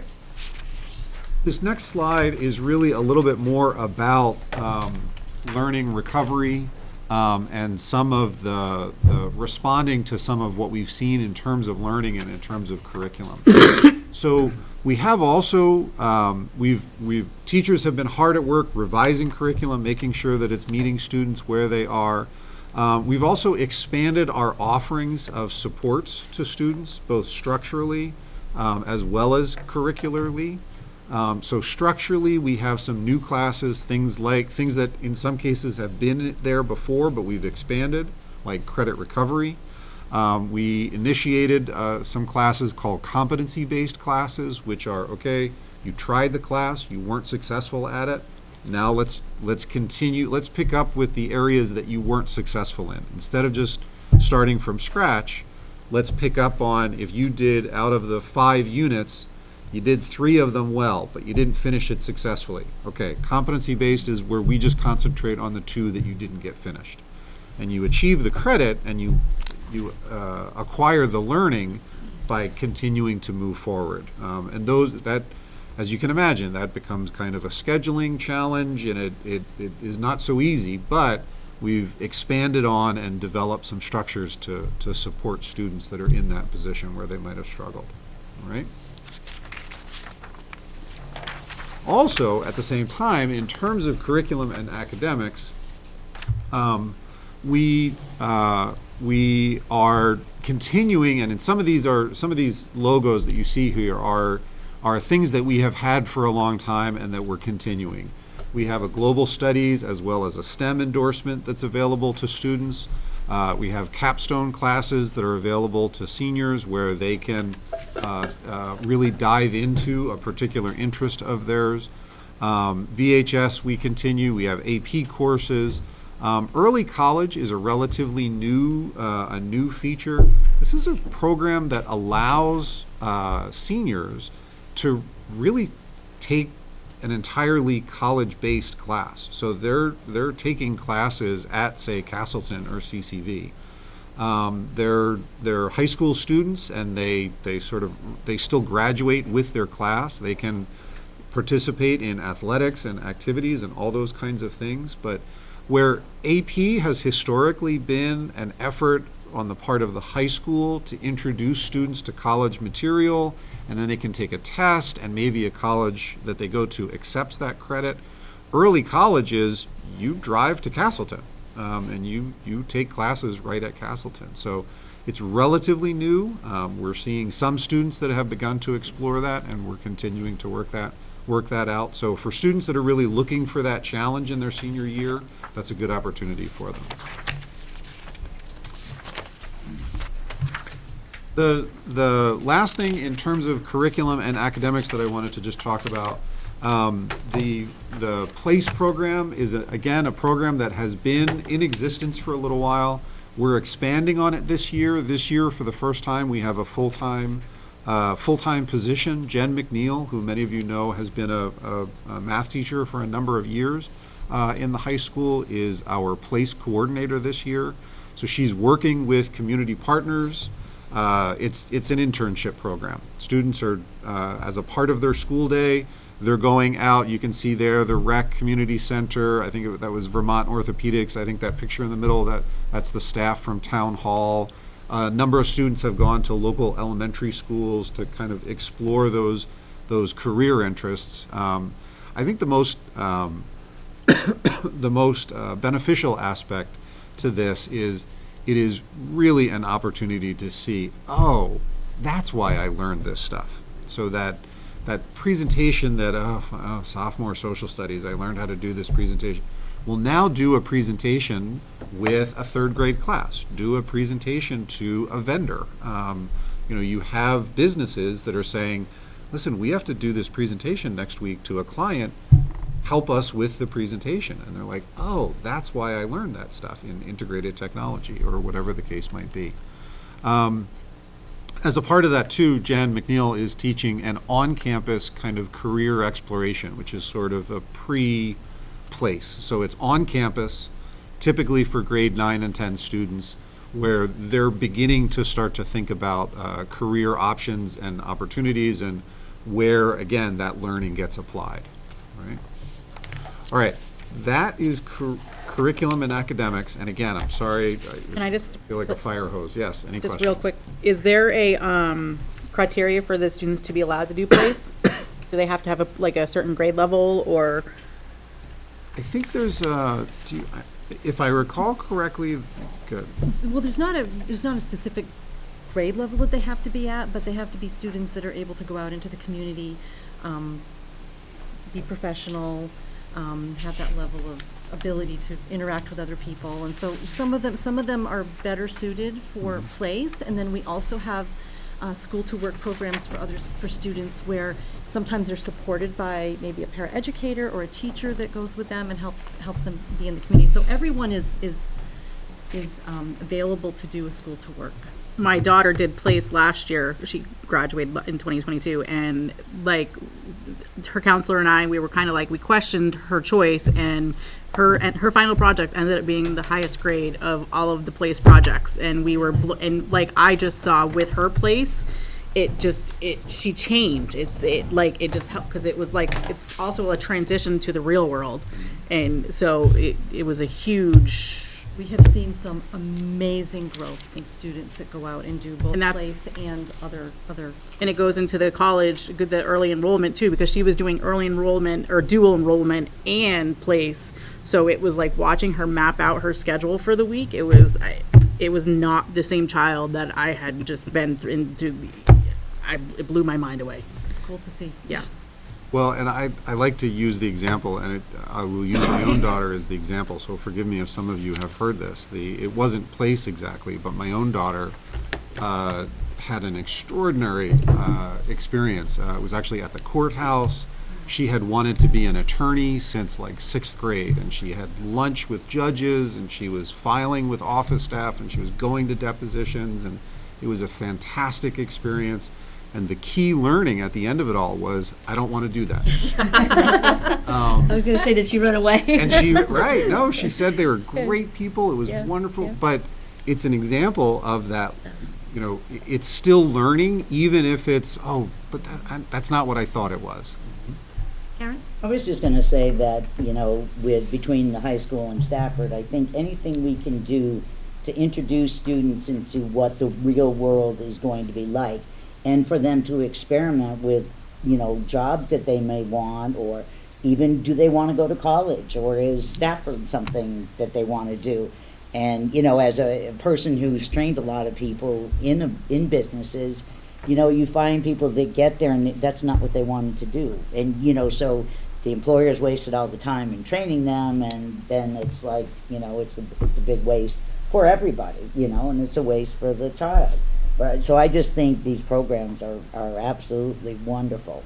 Agreed. And if we could expand on them, that would be great, especially like Stafford. Charlene? I used to participate, it's since before COVID, I think it was the WIB that did it, the sophomore retreat to Castleton, where they could go from classroom to classroom, and like our room would be the finance room. yeah. And they could come in and say, they'd ask us any question they wanted. Like they we would tell them what we did. They'd have 3 different kind of finance people. They had Wasn't another that middle school? classroom. It was sophomores. It was a career, it was a sophomore summit, it was called. Sophomore summit, yes, and they Right. had And- different rooms where the kids could ask anything they wanted, and we could talk about it. And I thought that was just, I loved it because the kids would ask me questions that you're like, oh my god, like, well, they like, do you do this? What do you do all day? Do you just sit at a desk? And I could I could glamorize accounting as much as I could, right? But I thought that was great, and then they all went to this other thing where they got to choose their life. Like, did you want to go to? Did you want to get married right away, or did you want to have dogs? Did you want to have kids? Did you want to do this? And then by the end, or did you going to buy a house? Or are you going to rent? Are you going to get a car? Are you going to walk? Are you going to get a bike or whatever? And at the end, what did you have out of that experience? And I thought they loved that too. I think because in the end they were broke, or Most of them were they broke. realized, I gotta pick something that's going to get me what I want. If this is the lifestyle I want, then I need to figure something out. But I thought it's too bad they don't, I guess, have that. That was a counselor, the counselors did that, like a group of area counselors. When I was a school counselor, I was on the committee to help organize that. And it sort of, I think that pandemic that Greg mentioned earlier helped, helped end it. But I do think it's something that would be Maybe on a great to smaller have. scale, yeah. Yeah, it was, that was a great thing. Yeah. Peter? The early college, you have 21 students taking a course. What courses are they taking? A full course load. Oh, full course load. Okay, so they're taking 15 credit hours then. Yes, typically they are. The way the process starts is there's sort of 2 columns that says, okay, in order to graduate from Rutland High School, between what you've already taken and what's left, you need A, B, C. And sometimes it's A. Sometimes it's A, B, C. Sometimes it's a longer list. And then the second column is at CCV, at Castleton. This one will take, so instead of an English credit, I'm going to take an English course at Castleton. But it's not, we do dual enrollment, and students can take a course, but early college it's a full semester. Okay. And it goes towards their college credits. Oh, yeah. It's paid. You get it, right, it's paid. You get a transcript from Castleton University that says 3 credits, 3 credits, 3 credits. Okay. Cool. Is this the first year that the students have done this? No. As far as early college? Probably the 4th or 5th. Third or I was Yeah. gonna say, it's like the 5th, I think. We've Is had it that dual long? enrollment for a while. Yeah, I remember doing, yep, For the 2 yep, vouchers, yep. but then early colleges, I think, Okay. I still had 4 fingers It's up. catching on a little bit, but Peter, one negative for the high school is we lose those kids that gets Yeah. enrolled. Yeah. So they're Yeah. fully with the college and Yeah. not with us anymore. But do they have to pay for their books? Yeah. Like that part, they do have to pay for their books, though. There is a small amount that Yeah, that typically but- has to be paid. I think there's resources too, because I think there's Yeah. applications when my daughter did it. Yeah. Right. It's So significantly there was no less. financial barrier. I know Abby loved her dual enrollment, and it was like, because she was an athlete, and she happened to be in an English class that was designated to athletes.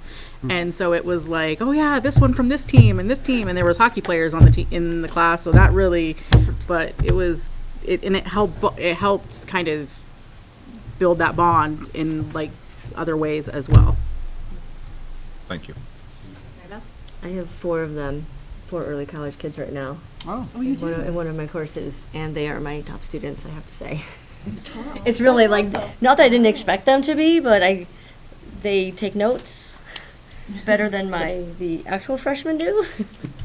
Sorry, this is public. But yeah, so there are also three of them I actually know, so it's probably, maybe that's helpful. I know their parents and, can maybe tell. great to hear, Yeah, 'cause- yeah. No, they're doing amazing. Like they're doing really well, and they're good students. They have good study habits and good note-taking habits. So kudos on that for sure. Yeah.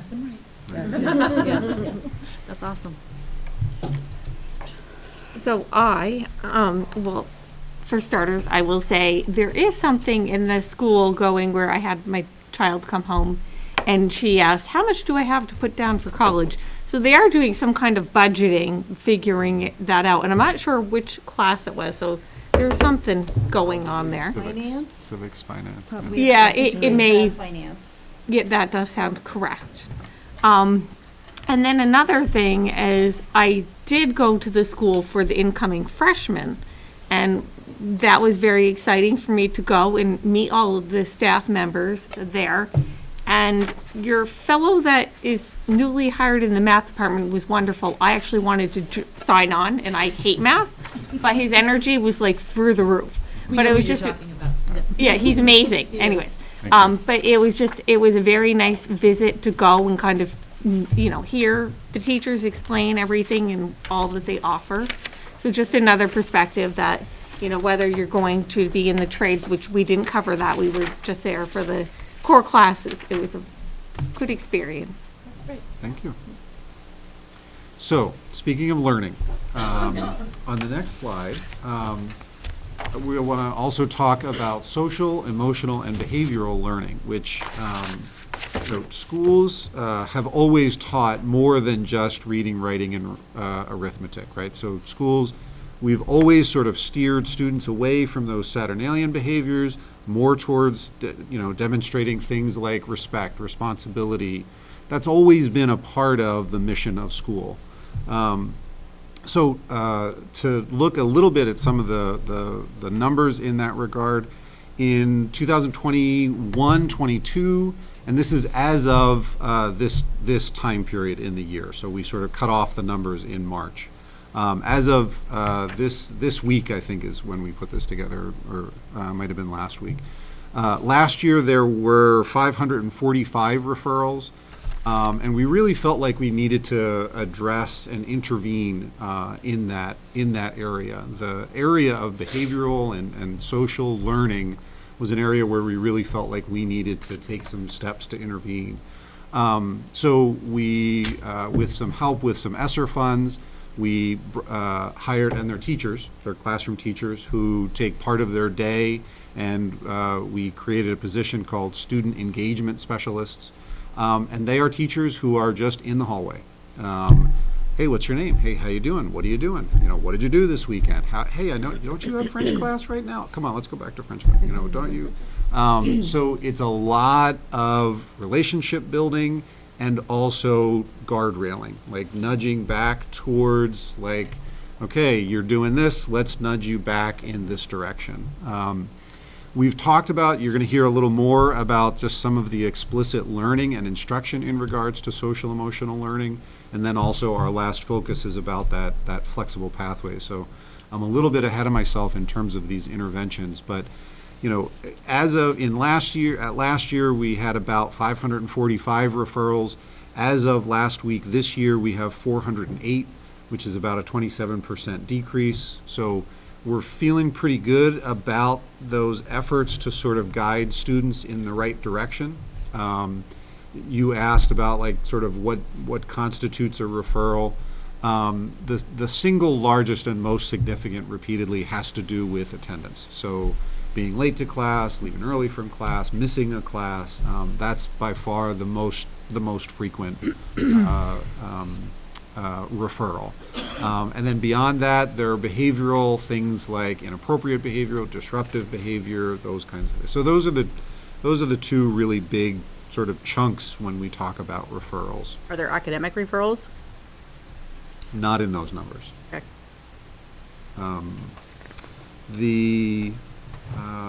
Okay, so still on the theme of social emotional learning, I'm going to turn it over to Ms. Wigmore. Okay. So we've talked about our School Connect program that we use during advisories. We have advisory every Monday during typically our flex block time. So Mondays are advisory, and the rest of the week is learning, academic flex block. And in that advisory, we work on through a curriculum. And the curriculum covers things like managing time, collaborating with others, how to handle gossip, study skills, managing social media, those kinds of things. So we do those about 2 times a month. The other days during the month, the kids are kind of just sitting around chatting with the teacher or their advisor, and really just getting to know each other and bonding and talking about what they're going to do that weekend or what they did that weekend, just kind of general conversational skills. After school, we also have learning that happens through our EPIC. We've had some really great activities lately. We have an outdoor club. We had a very successful volleyball program. We had about 30 students that took part in that. We have health and wellness that about 8 to 10 kids are now taking part in. Rugby's on its way up. We're at about 4 right now, so we're hoping that we're going to get a few more people into the rugby. I'm sure Mr. Bliss would like that. We have a ceramics and a mixed media that about another 8 to 10 kids are taking part of, and then we also have tutoring during that time after school. And the numbers that I got today were averaging about 18 to 25 students that are accessing the tutoring, with all 4 academic areas available. So that is. The next slide is, one of the things that we're doing is professional development for adults as well. We started out the year with, it's called Mental Health First Aid. And at our opening in-service, we broke up into groups and we worked with the National Council for Mental Well-Being. Some people from all over the state, I guess, came in and helped work us through this workbook. And then the other thing that's happening that I think has been really successful is that Greg, during our faculty meetings, is doing some really great sort of quick hits for our staff, so that we're helping our staff also make sure that they're taking care of themselves and applying the social emotional learning to themselves. So one of the things that Greg had us do is in groups or with our partners, we shared what we were doing and what we would commit to do to help our own mental health. So was it reading a book? Was it, taking a walk? Was it just different things that we would commit to doing? Spending time with family, friends, whatever it would be. So we talked about what we would be doing, and then the next month, he brought it up again and had us commit again and also discuss what we had done. So that was great, and it just kind of, I think it put it to the forefront for teachers to remember to take care of themselves as well. The other thing that we started in January was that he did was a social emotional learning. You can see that's a book up there on the right. And we talked about some things to help students. It's just trauma-informed professional development. And what we talked about were some just really basic things that teachers can do to make for a better environment in the school and in their classroom. Greeting students at the door, saying goodbye to them, calling them by their name. I mean, these seem like very, basic things, but it's just sort of a reminder to teachers how important those things are. Having morning meetings, inviting students in for lunch, things like that. So it's been, I think it was eye-opening for some teachers, and I think they kind of regrouped and thought, I really need to maybe do some of these things again. So that was very successful. All right. The other thing that we're doing is we're trying to continue creating some intentional, structured social opportunities for students. During COVID, students were pretty isolated, and a lot of them didn't work on that part of their development, that sort of social development. So we want to make sure that we're still encouraging that, making opportunities that are very available to them. So we have clubs. We're continuing with many different clubs. We have activities, athletics. We have a collaboration with Rutland Regional Medical Center, who received a grant to work with us. So that's going to be, I don't know if that hasn't really started yet, I don't believe. We've begun the process. Okay. All right. So this is a process, too, that we started as a school. We started this about 4 to 5 years ago. Stacy Shortle, our school psychologist, started working with us for student engagement and social emotional learning quite a while ago. And then she received a Rutland grant for 2 years, and she worked on it again with us, and had some other activities that she did with us. And so we started a while ago, and we're continuing that process. So I think we've come a long way, and we've done a lot of learning in that area. We also hired another mental health clinician in the school, and I will tell you that he's very busy. So that's been very helpful as well. So Greg talked a little bit about sort of meeting students where they are. And we've really realized that we need to look at students one student at a time, because not all children learn the same. So we've looked at a lot of individualized scheduling and looking at the student and saying, okay, what is it that they need? Do they need to have assigned flex blocks? Do they need to go to credit recovery? Do they need competency-based classes where they might learn a little bit differently than everyone else, and they need to have a very structured learning process? We also have advanced placement. Greg talked about that a little bit. Advanced placement classes and the early college, which we talked about. The other thing that we're looking at is when the students come from the middle school to the high school, there's been an increase in some really rich dialogue between both schools, so that we're prepared for the students that are coming, so we know who they are before they come, and we can prepare for them. And we know that, a particular student might need something a little bit different than someone else. So it helps us prepare. And the next slide is some of our, again, flexible programming. So we have, I think we've talked about these a little bit before in front of this group, but we have School Within a School. That program runs right now from 2 to 4, approximately. It encompasses our last block of the day, and then sort of a one block extended into the after-school time. And there's transportation available, because we did realize that often reluctant learners, if it's raining and they have to walk a distance or walk to school, they might more easily say, I think I'm going to stay home. So we tried to make it as easy as possible for them to get to school. And in that program, we have content area and elective teachers that come in and teach those subject areas. We also have the PACE program, and we have 28 students. And that happens during the school day. Most students go to PACE for probably 2 blocks a day. Some are there for 1 block a day. And then they go to PACE, and then they might go out and take an elective, or they might take their English class outside of PACE, but work on math and history within that environment. There's a special educator in there and a paraeducator that helps support them. And then the content area teachers rotate in to support them with their academics and do the instruction. Did you say what PACE was? As far as that, that's an acronym? Oh my gosh. I'm sorry. Proficiency, I'm sorry. We never actually use the Oh, word. good, I asked. Competency education. Proficiency and competency education. Yes, that's it. Thank you. So looking at the A. What's the A?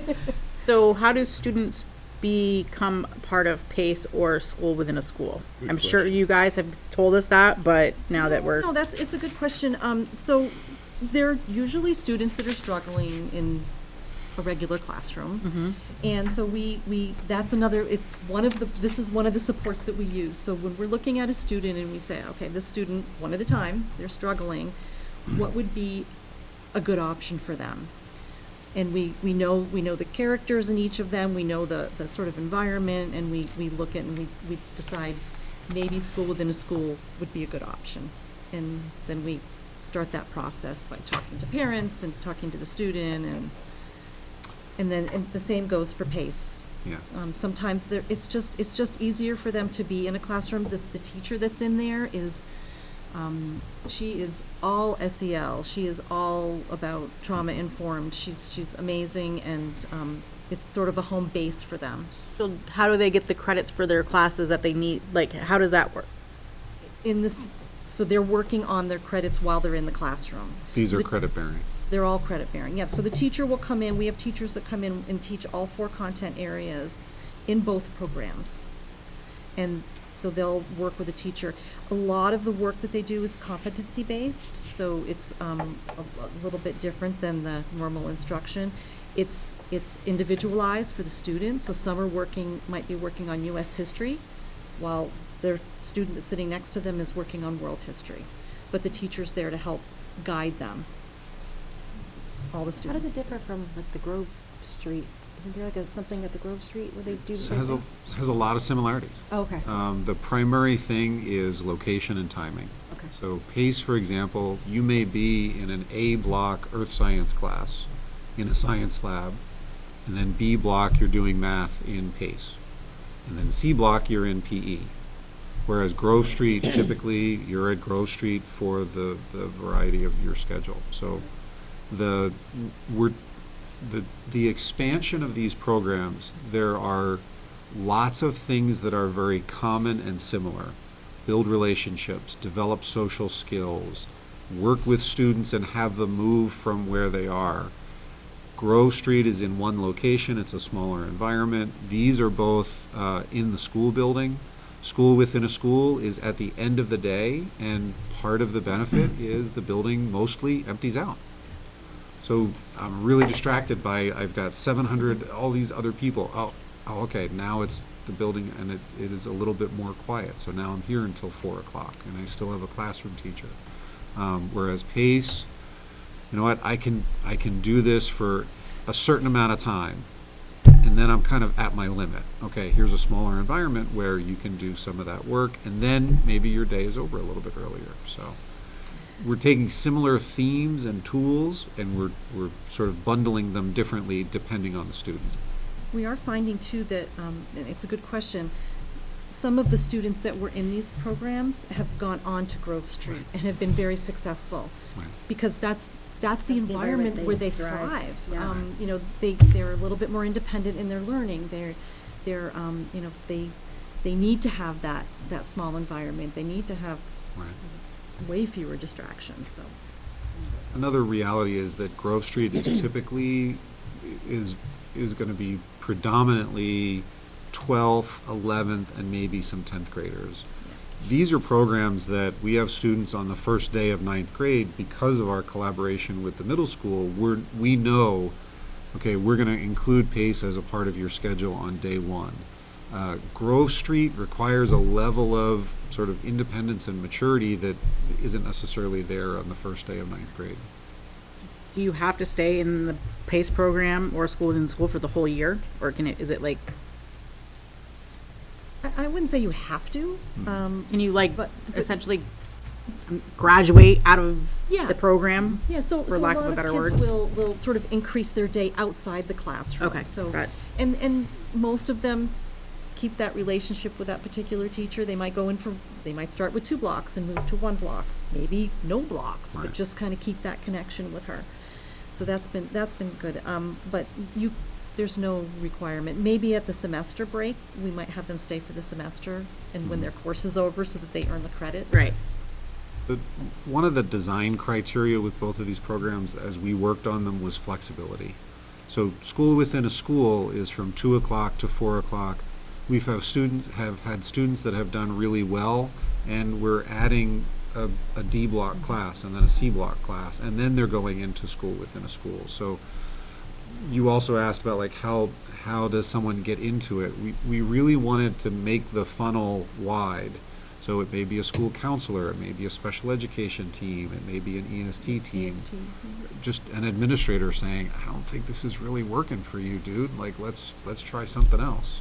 So especially, these are more recent creations, and we really needed them to be flexible.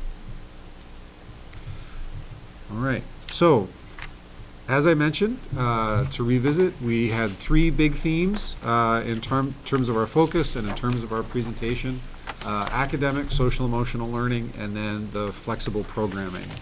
And we had some questions. Are there any other questions?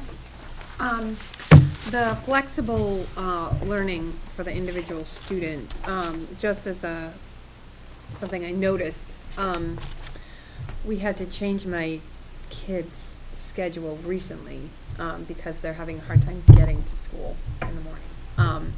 And I remember that little thing that happened in 2020, when I tried to change my other kid's schedule, it was literally like pulling teeth. Oh, we can't change the schedule. We already set the schedule. It's really hard to change the schedule now.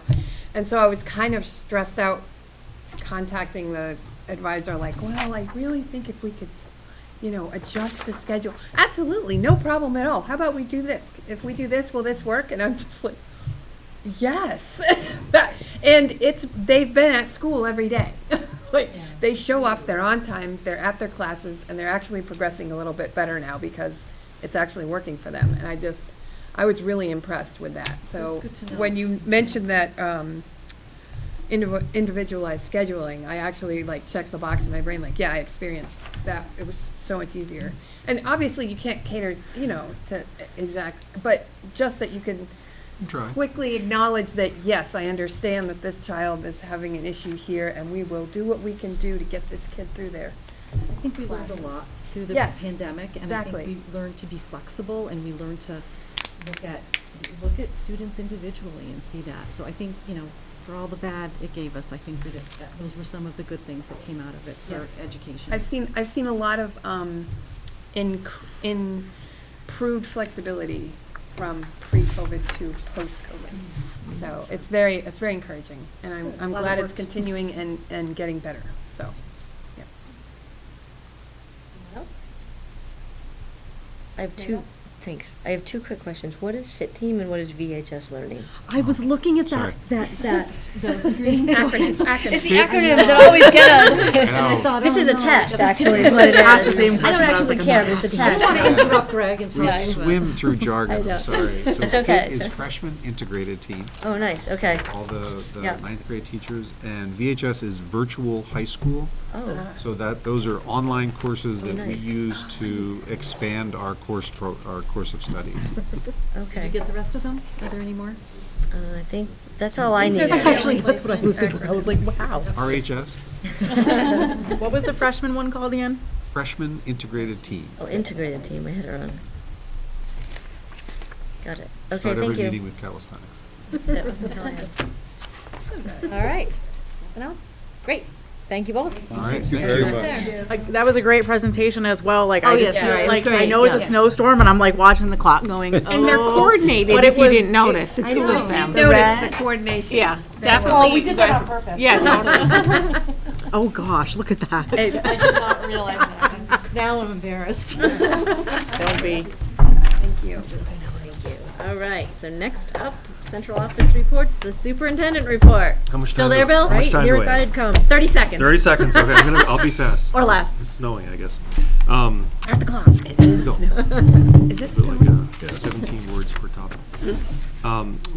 This is Music in Our Schools Month, and some of us have mentioned already, we had a great concert last night at the high school. That was the band concert. Thank you. Some of you were there. Thank you for going. And we have another concert tomorrow night, Wednesday, at our IS. Patty mentioned, I think. Orchestra. After the community service. Yeah, that's right. That's right. In the library. Where you can get snacks. In the library. And next Tuesday, the 21st, is at 7 o'clock is the choral concert. So these are great concerts to go to. You see the growth of kids, grades 4 through 12. It's really fun to watch. So just wanted to mention that. And congratulations to the kids and their families for continuing with the arts. We had so many people there last night. It was just like the old days before that thing that happened. I wanted to mention that we have coming up, this is our 10th time we're doing this. Rutland High School is hosting the Vermont Global Issues Network Conference. It's on Thursday, March 30th. It's at the high school. It's during the day. It's a student-led, student-facilitated conference centered usually on a specific topic, but we have many, many presenters that come and give kids options to see just something different. It's usually centered around a theme that is either STEM-focused or global studies focused. This year, our focus is on water. The issues that they're talking about, some of the presenters are talking about water insecurity, pollution, regional public works preservation, water treatment practices, things like that, extreme weather, the way water affects us in the world, and it has science applications and global implications, political implications. We have a keynote speaker coming from Pure Water for the World, the representative from Honduras. I'm a treasurer. You're the treasurer. Oh, there we go. Are you speaking? I don't think so. Give us a financial update. We also have some schools that are going to zoom in to some of these classes. We have 4 places that are coming to join us from Brazil, Seattle, California, Costa Rica. Nice. Really fun. And I think this is another great twist. RIS is getting involved, Rutland Intermediate School. 6th grade teacher Sue Tannen had her class read a book called Thirst. It's about the water crisis in India. And they corresponded with other classes around the world and exchanged postcards, had communication that way. And they'll be hosting a presentation from a school in Calcutta. So that will be really interesting for the kids to see. So this is the 10th year. I want to thank Marcia Castle especially, who has led this all those 10 years. Marcia's done a great job with other staff members. Also in the 10th year is the Global Studies STEM Fair at the high school. That's March 23rd on Thursday. So that's next week. That is the opportunity for students to present in the 9th grade on a STEM project that they do in that freshman interdisciplinary class. And in the 10th grade, they do a Global Studies project and they present. So they're working on presentation skills. And we also have our 12th grade students who might have taken a capstone class. They get an opportunity to present that night too. So that's open to the public. That's from 6 to 8 p.m. on the 23rd. Can I quickly mention, I asked the athletic department to kind of give us a quick update on some of the big things that happened this year in athletics, in this last season. And if I could mention a couple names, for instance, the cheerleaders, state championships, was great for them. Girls basketball, they made it to the semis. 10th year in a row for state championships? 10th year in a row, I think, right? I think so, yeah. Yes. I was in the concert last night looking at the banner. We have to add a couple more years on it. Girls basketball made it to the semis. They had a great year. Carson Blomo and Anna Mosier were first team SVL, Southern Vermont League, and Nate Blomo was coach of the year. Alpine skiing, they were Southern Vermont League champions, 4th place in the States, and Kyle Harned was district champion, giant slalom, district champion slalom. He's going to Easterns with Sawyer Nelson, and he came in 4th in Kyle came in 4th in the States. Indoor track, we had 3 students be able to participate in the D1 state championship at UVM. That's Jamali McKenzie, Callie Alexander, and Jillian Perry. Jillian also was able to participate in New England championships in Boston, and she ran her best time of her high school career in hurdles. Oh my goodness. Girls hockey, they fought through, and they did have a good year. In Sierra McDermott, she was named to Division I second team honorable mention as a goalie, and she's also an academic all-star in hockey. And she made it to the game that's this weekend. One of the all-star teams as well for hockey. That's great. That came out yesterday. Boys basketball, Eli Paquette and Eric Swain, first team SVL. Boys hockey, Cameron Ryder was an honorable mention in that category. And rock climbing, I think we didn't mention rock climbing. They came in 3rd in the States. So that was a good thing for them. And a few more to add to that we just saw in the newspaper today. Jasmine Evans, Anna Mosier, and Eric Swain were all Burlington Free Press, like in the top 25 of underclassmen to watch. That was out today. Thank you. Those are both basketball, boys and girls varsity. So we had a good winter season. Yeah. And last, I would like to announce we have a new principal coming to Rutland Middle School. He's going to go to is it Bennett Boot Camp? Is that what we call it? Absolutely.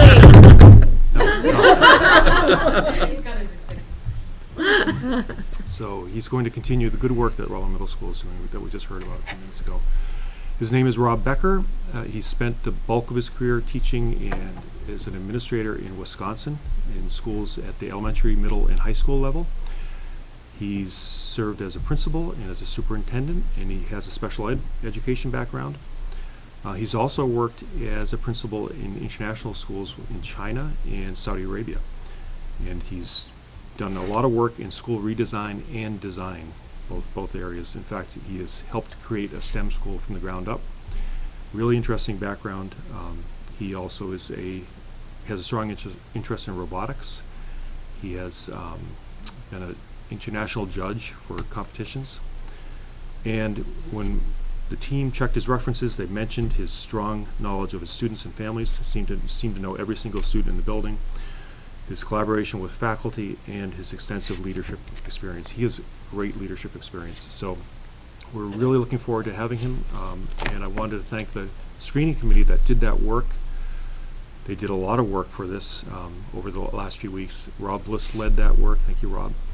And on behalf of the school community, I also wanted to thank other members of the committee, including Miranda Burton as administrative assistant, Megan Marsh as the assistant principal, Lisa Borner as teacher, Melissa Brooks, teacher, Ryan Connell as paraeducator, Naomi Ross, parent, Dina Goldberg, parent, Jaden, we had two students, Jaden Pusha and Kylie Downs, who served in that committee, and board member Kevin Kefeber. So thank you for all that work. We appreciate you doing that. So we're looking forward to a new leader at the middle school starting in July. So thank you. Peter? Quick question, and why is our new hire interested in coming to Rutland, Vermont? Who wouldn't be interested? That's true. Yeah. That's true. He's actually, he spoke a lot about the connection in a lot of ways between Vermont and Wisconsin culturally and where he grew up. He is a big skier, and he really wants to try that.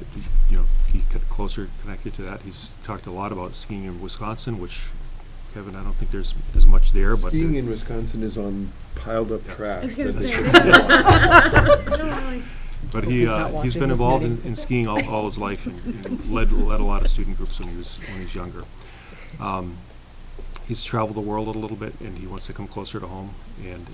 And we talked about the community and what we are and what a great place this is. And he said, "This is a place I really want to connect to." And I think he also was impressed with the interview that he had and the community members that he was able to communicate with. So I don't blame him. This Traveled the world a little. Good. Where is he now? Thank you. Right. Is that it?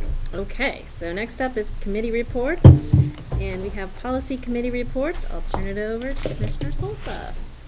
We read through many policies at our last policy committee meeting, and we made substantially minor changes, making sure policies were corresponding with statutes and rules, and otherwise pronouns were changed. So does anyone have any question? They were included in the packet. Happy to answer any questions. I would entertain a motion for first reading of the policies listed. So moved. Second? Second. Any discussion? All those in favor? Aye. Any opposed? Okay, motion carries. Unfinished business. Do we have any unfinished business to come before the board? None. New business. So, new business, authorize superintendent to sign HVAC contract. I don't know if you're gonna address that, or Glenn, maybe or we can which have Rob and Glenn, and I think, is Abby back there? She's been hanging out, she might as well join Might us. as well say something. Yeah, Make it spectacular, you waited a long time. This team, including Ted, have worked on this for quite a bit. This is to try to pull together all our HVAC work. And they worked with our attorney, back and forth with their attorney multiple times. So you can give it a little introduction, more detail than what I'm offering. But we have a contract that we want to be able to sign with them. And I have we're asking for a motion. I'm going to revise this one more time with the help of Mr. Mube. So I'm going to pass that around so you'll be able to see it. Okay.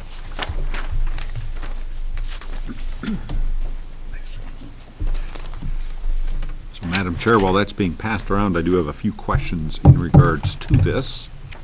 You want to start with the information or with the questions? Maybe start with the information. Yeah. So the big basic on the contract, I'll let Abby and Glenn fill in. Johnson Control, it's a contract with them essentially, and they will serve us as general contractor and project management, brokering contractors and people to bid and actually do the work for us, which is one of the biggest things we get from them is their outreach on a significant HVAC reconfiguration project that will impact every school in the district just about. And you can see the total of the work is about $4 million. And I'll turn it over to Abby and Glenn because they've been living this and I've been kind of consulting. But when we get down to this motion, I can explain a little bit more about why the motion is what it is. So if you just want to give a little background on the contract and the work that they're going to do, which you've talked about in buildings anyway. Yeah, so I can give a background, and we've talked about this in buildings. It's built into 3 phases. Phase 1 would be the building automation systems. Phase 2 would be the capital replacement, repair of air handlers, etc. And 3 would be more mechanical repairs that will be identified. Phase 3 is basically going to be built off of Phase 1, so that's the scope of the project. We've had Phase 1 out to bid. We brought that before the board. That was to do the building automation system, so that's been approved.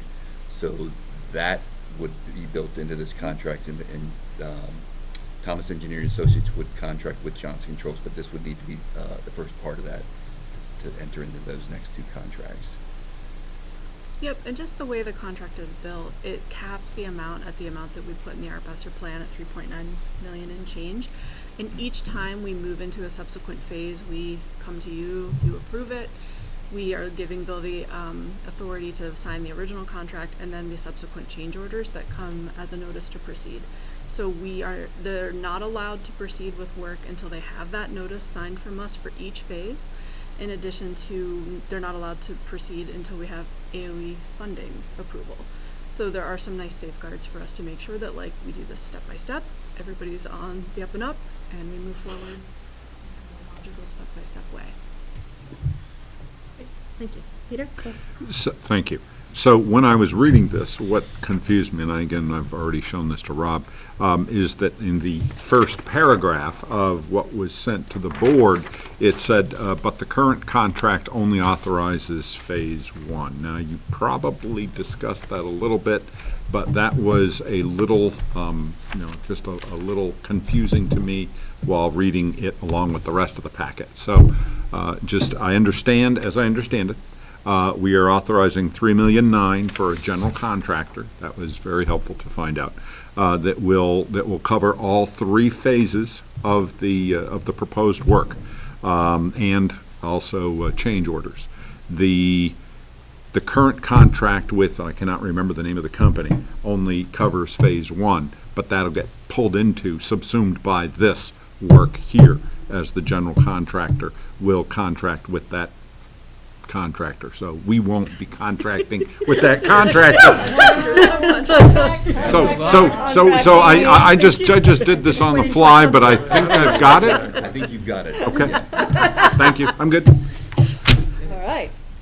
Hope anybody else followed me. So, this may be a problem with my memory, or it may be related to this thing, but it seems to me that there was a point where we had like 12 different HVAC projects, and we only got bids for 4 or 5 of them, or something like this? Correct. And that was Phase 2. We had a kind of an omnibus, very aggressive amount of projects that were bid. We did select a vendor, and that was Alliance Mechanical selected. And so that when we didn't get that whole bid done, we broke it out into Phase 2A and 2B. So Phase 2A, to add to your point, Peter, is that they are also waiting to sign a contract with Johnson Controls, which will be covered by this. Phase 2B is currently out to bid right now, and we have some vendors that are actually going to be walking through on Monday to look at that second part of Phase 2. So there are still part of those 12 that we haven't gotten bids on yet? Correct. Okay. Exactly. Okay. Thank you. Follow-up. Would us working through Johnson Controls to get all this HVAC work done enable us to perhaps attract other other contractors to do the job because they've worked with Johnson Controls hither, thither, and yon, but maybe not with us? That was our initial thought very early on. So we went to Johnson Control, and that was also one of the early bids that we selected, or RFPs. We thought Johnson Controls could get them, but I think based on the state of the market, it's just been more difficult to get vendors. We did get some good walkthroughs in Phase 2B, but then a lot of vendors backed out because they had work already in their pipeline. Thank you. Any other questions? Someone want to throw out the motion there? Read this little paper, anyone? Oh, I will. All right, you're the reader Have them read tonight. it. Oh, I have to read it? Yes. I'm just kidding. On the advice of legal counsel Bill Mew, we provide the following amended motion to the board related to the JCI contract. I move that Rutland City Public Schools, RCPS, enter into the proposed contract between RCPS and Johnson Controls, Inc., hereinafter JCI, and that the superintendent be authorized to sign the contract once he has obtained confirmation from Vermont School Board Insurance Trust, VSBIT, that the JCI proposed contract will not create any compromise to our existing casualty insurance or jeopardize any of our existing coverage or adversely impact our insurance coverage, because some of the language within the JCI contract that has been provided to VSBIT, that it is required by JCI, such as limits on liability and indemnification, sorry. The superintendent is also authorized to execute all change orders that he deems to be appropriate related to the contract provided the change orders do not increase the total price of the projects/contract beyond the amount of the contract, which is $3,924,528. Second? Second. Any discussion? All those in favor? Aye. Any opposed? Motion carries. These were some big words. Nice work, Steph. You had a lot of reading tonight. Long night. That's a really big word. I don't know what screwed me up, the number or the word. The longest motion I think we've ever had. I know, I was like, I know, indemnification. All right, so next up, we have recognition of outgoing board members. So I would like to recognize Commissioner Peter Fagan. I almost said Representative Peter Fagan, but that was the last half. I would have answered that too. Right. So thank you so much for coming back we had a young board and an opening, and it was great to have your experience on with us for the last several months. So I want to thank you certainly for that, your years of service prior to this school board, hence you were able to step right in running, and obviously years of service to the state and to our country. So we really appreciate everything that you've done for our community and continue to do, because I believe you're still working hard for the veterans and the Boy Scouts, right? And Ravna. And Ravna. I'm going So, to be appointed it's to only that board baby as well. steps towards retirement, I Peter. know. If I may, one of the things, and it's always been a pleasure to help our students. One of my great joys in life is just watching people try hard and do well, do the best they can. And that kind of is what this board sets up. It sets up our students for the best success that they can possibly achieve. And I've always enjoyed being a part of it. And while I won't be a part of it here, I've promised Commissioner Kiefarber that I'll sit in on the buildings and grounds meetings, because it's just the ability to lose the money right now if it's not done is too present, and so Yeah. I'll stay involved there. There's definitely a lot of work going on there. It's a little scary. So we wanted to thank you so much. very much. Thank again you. for doing that.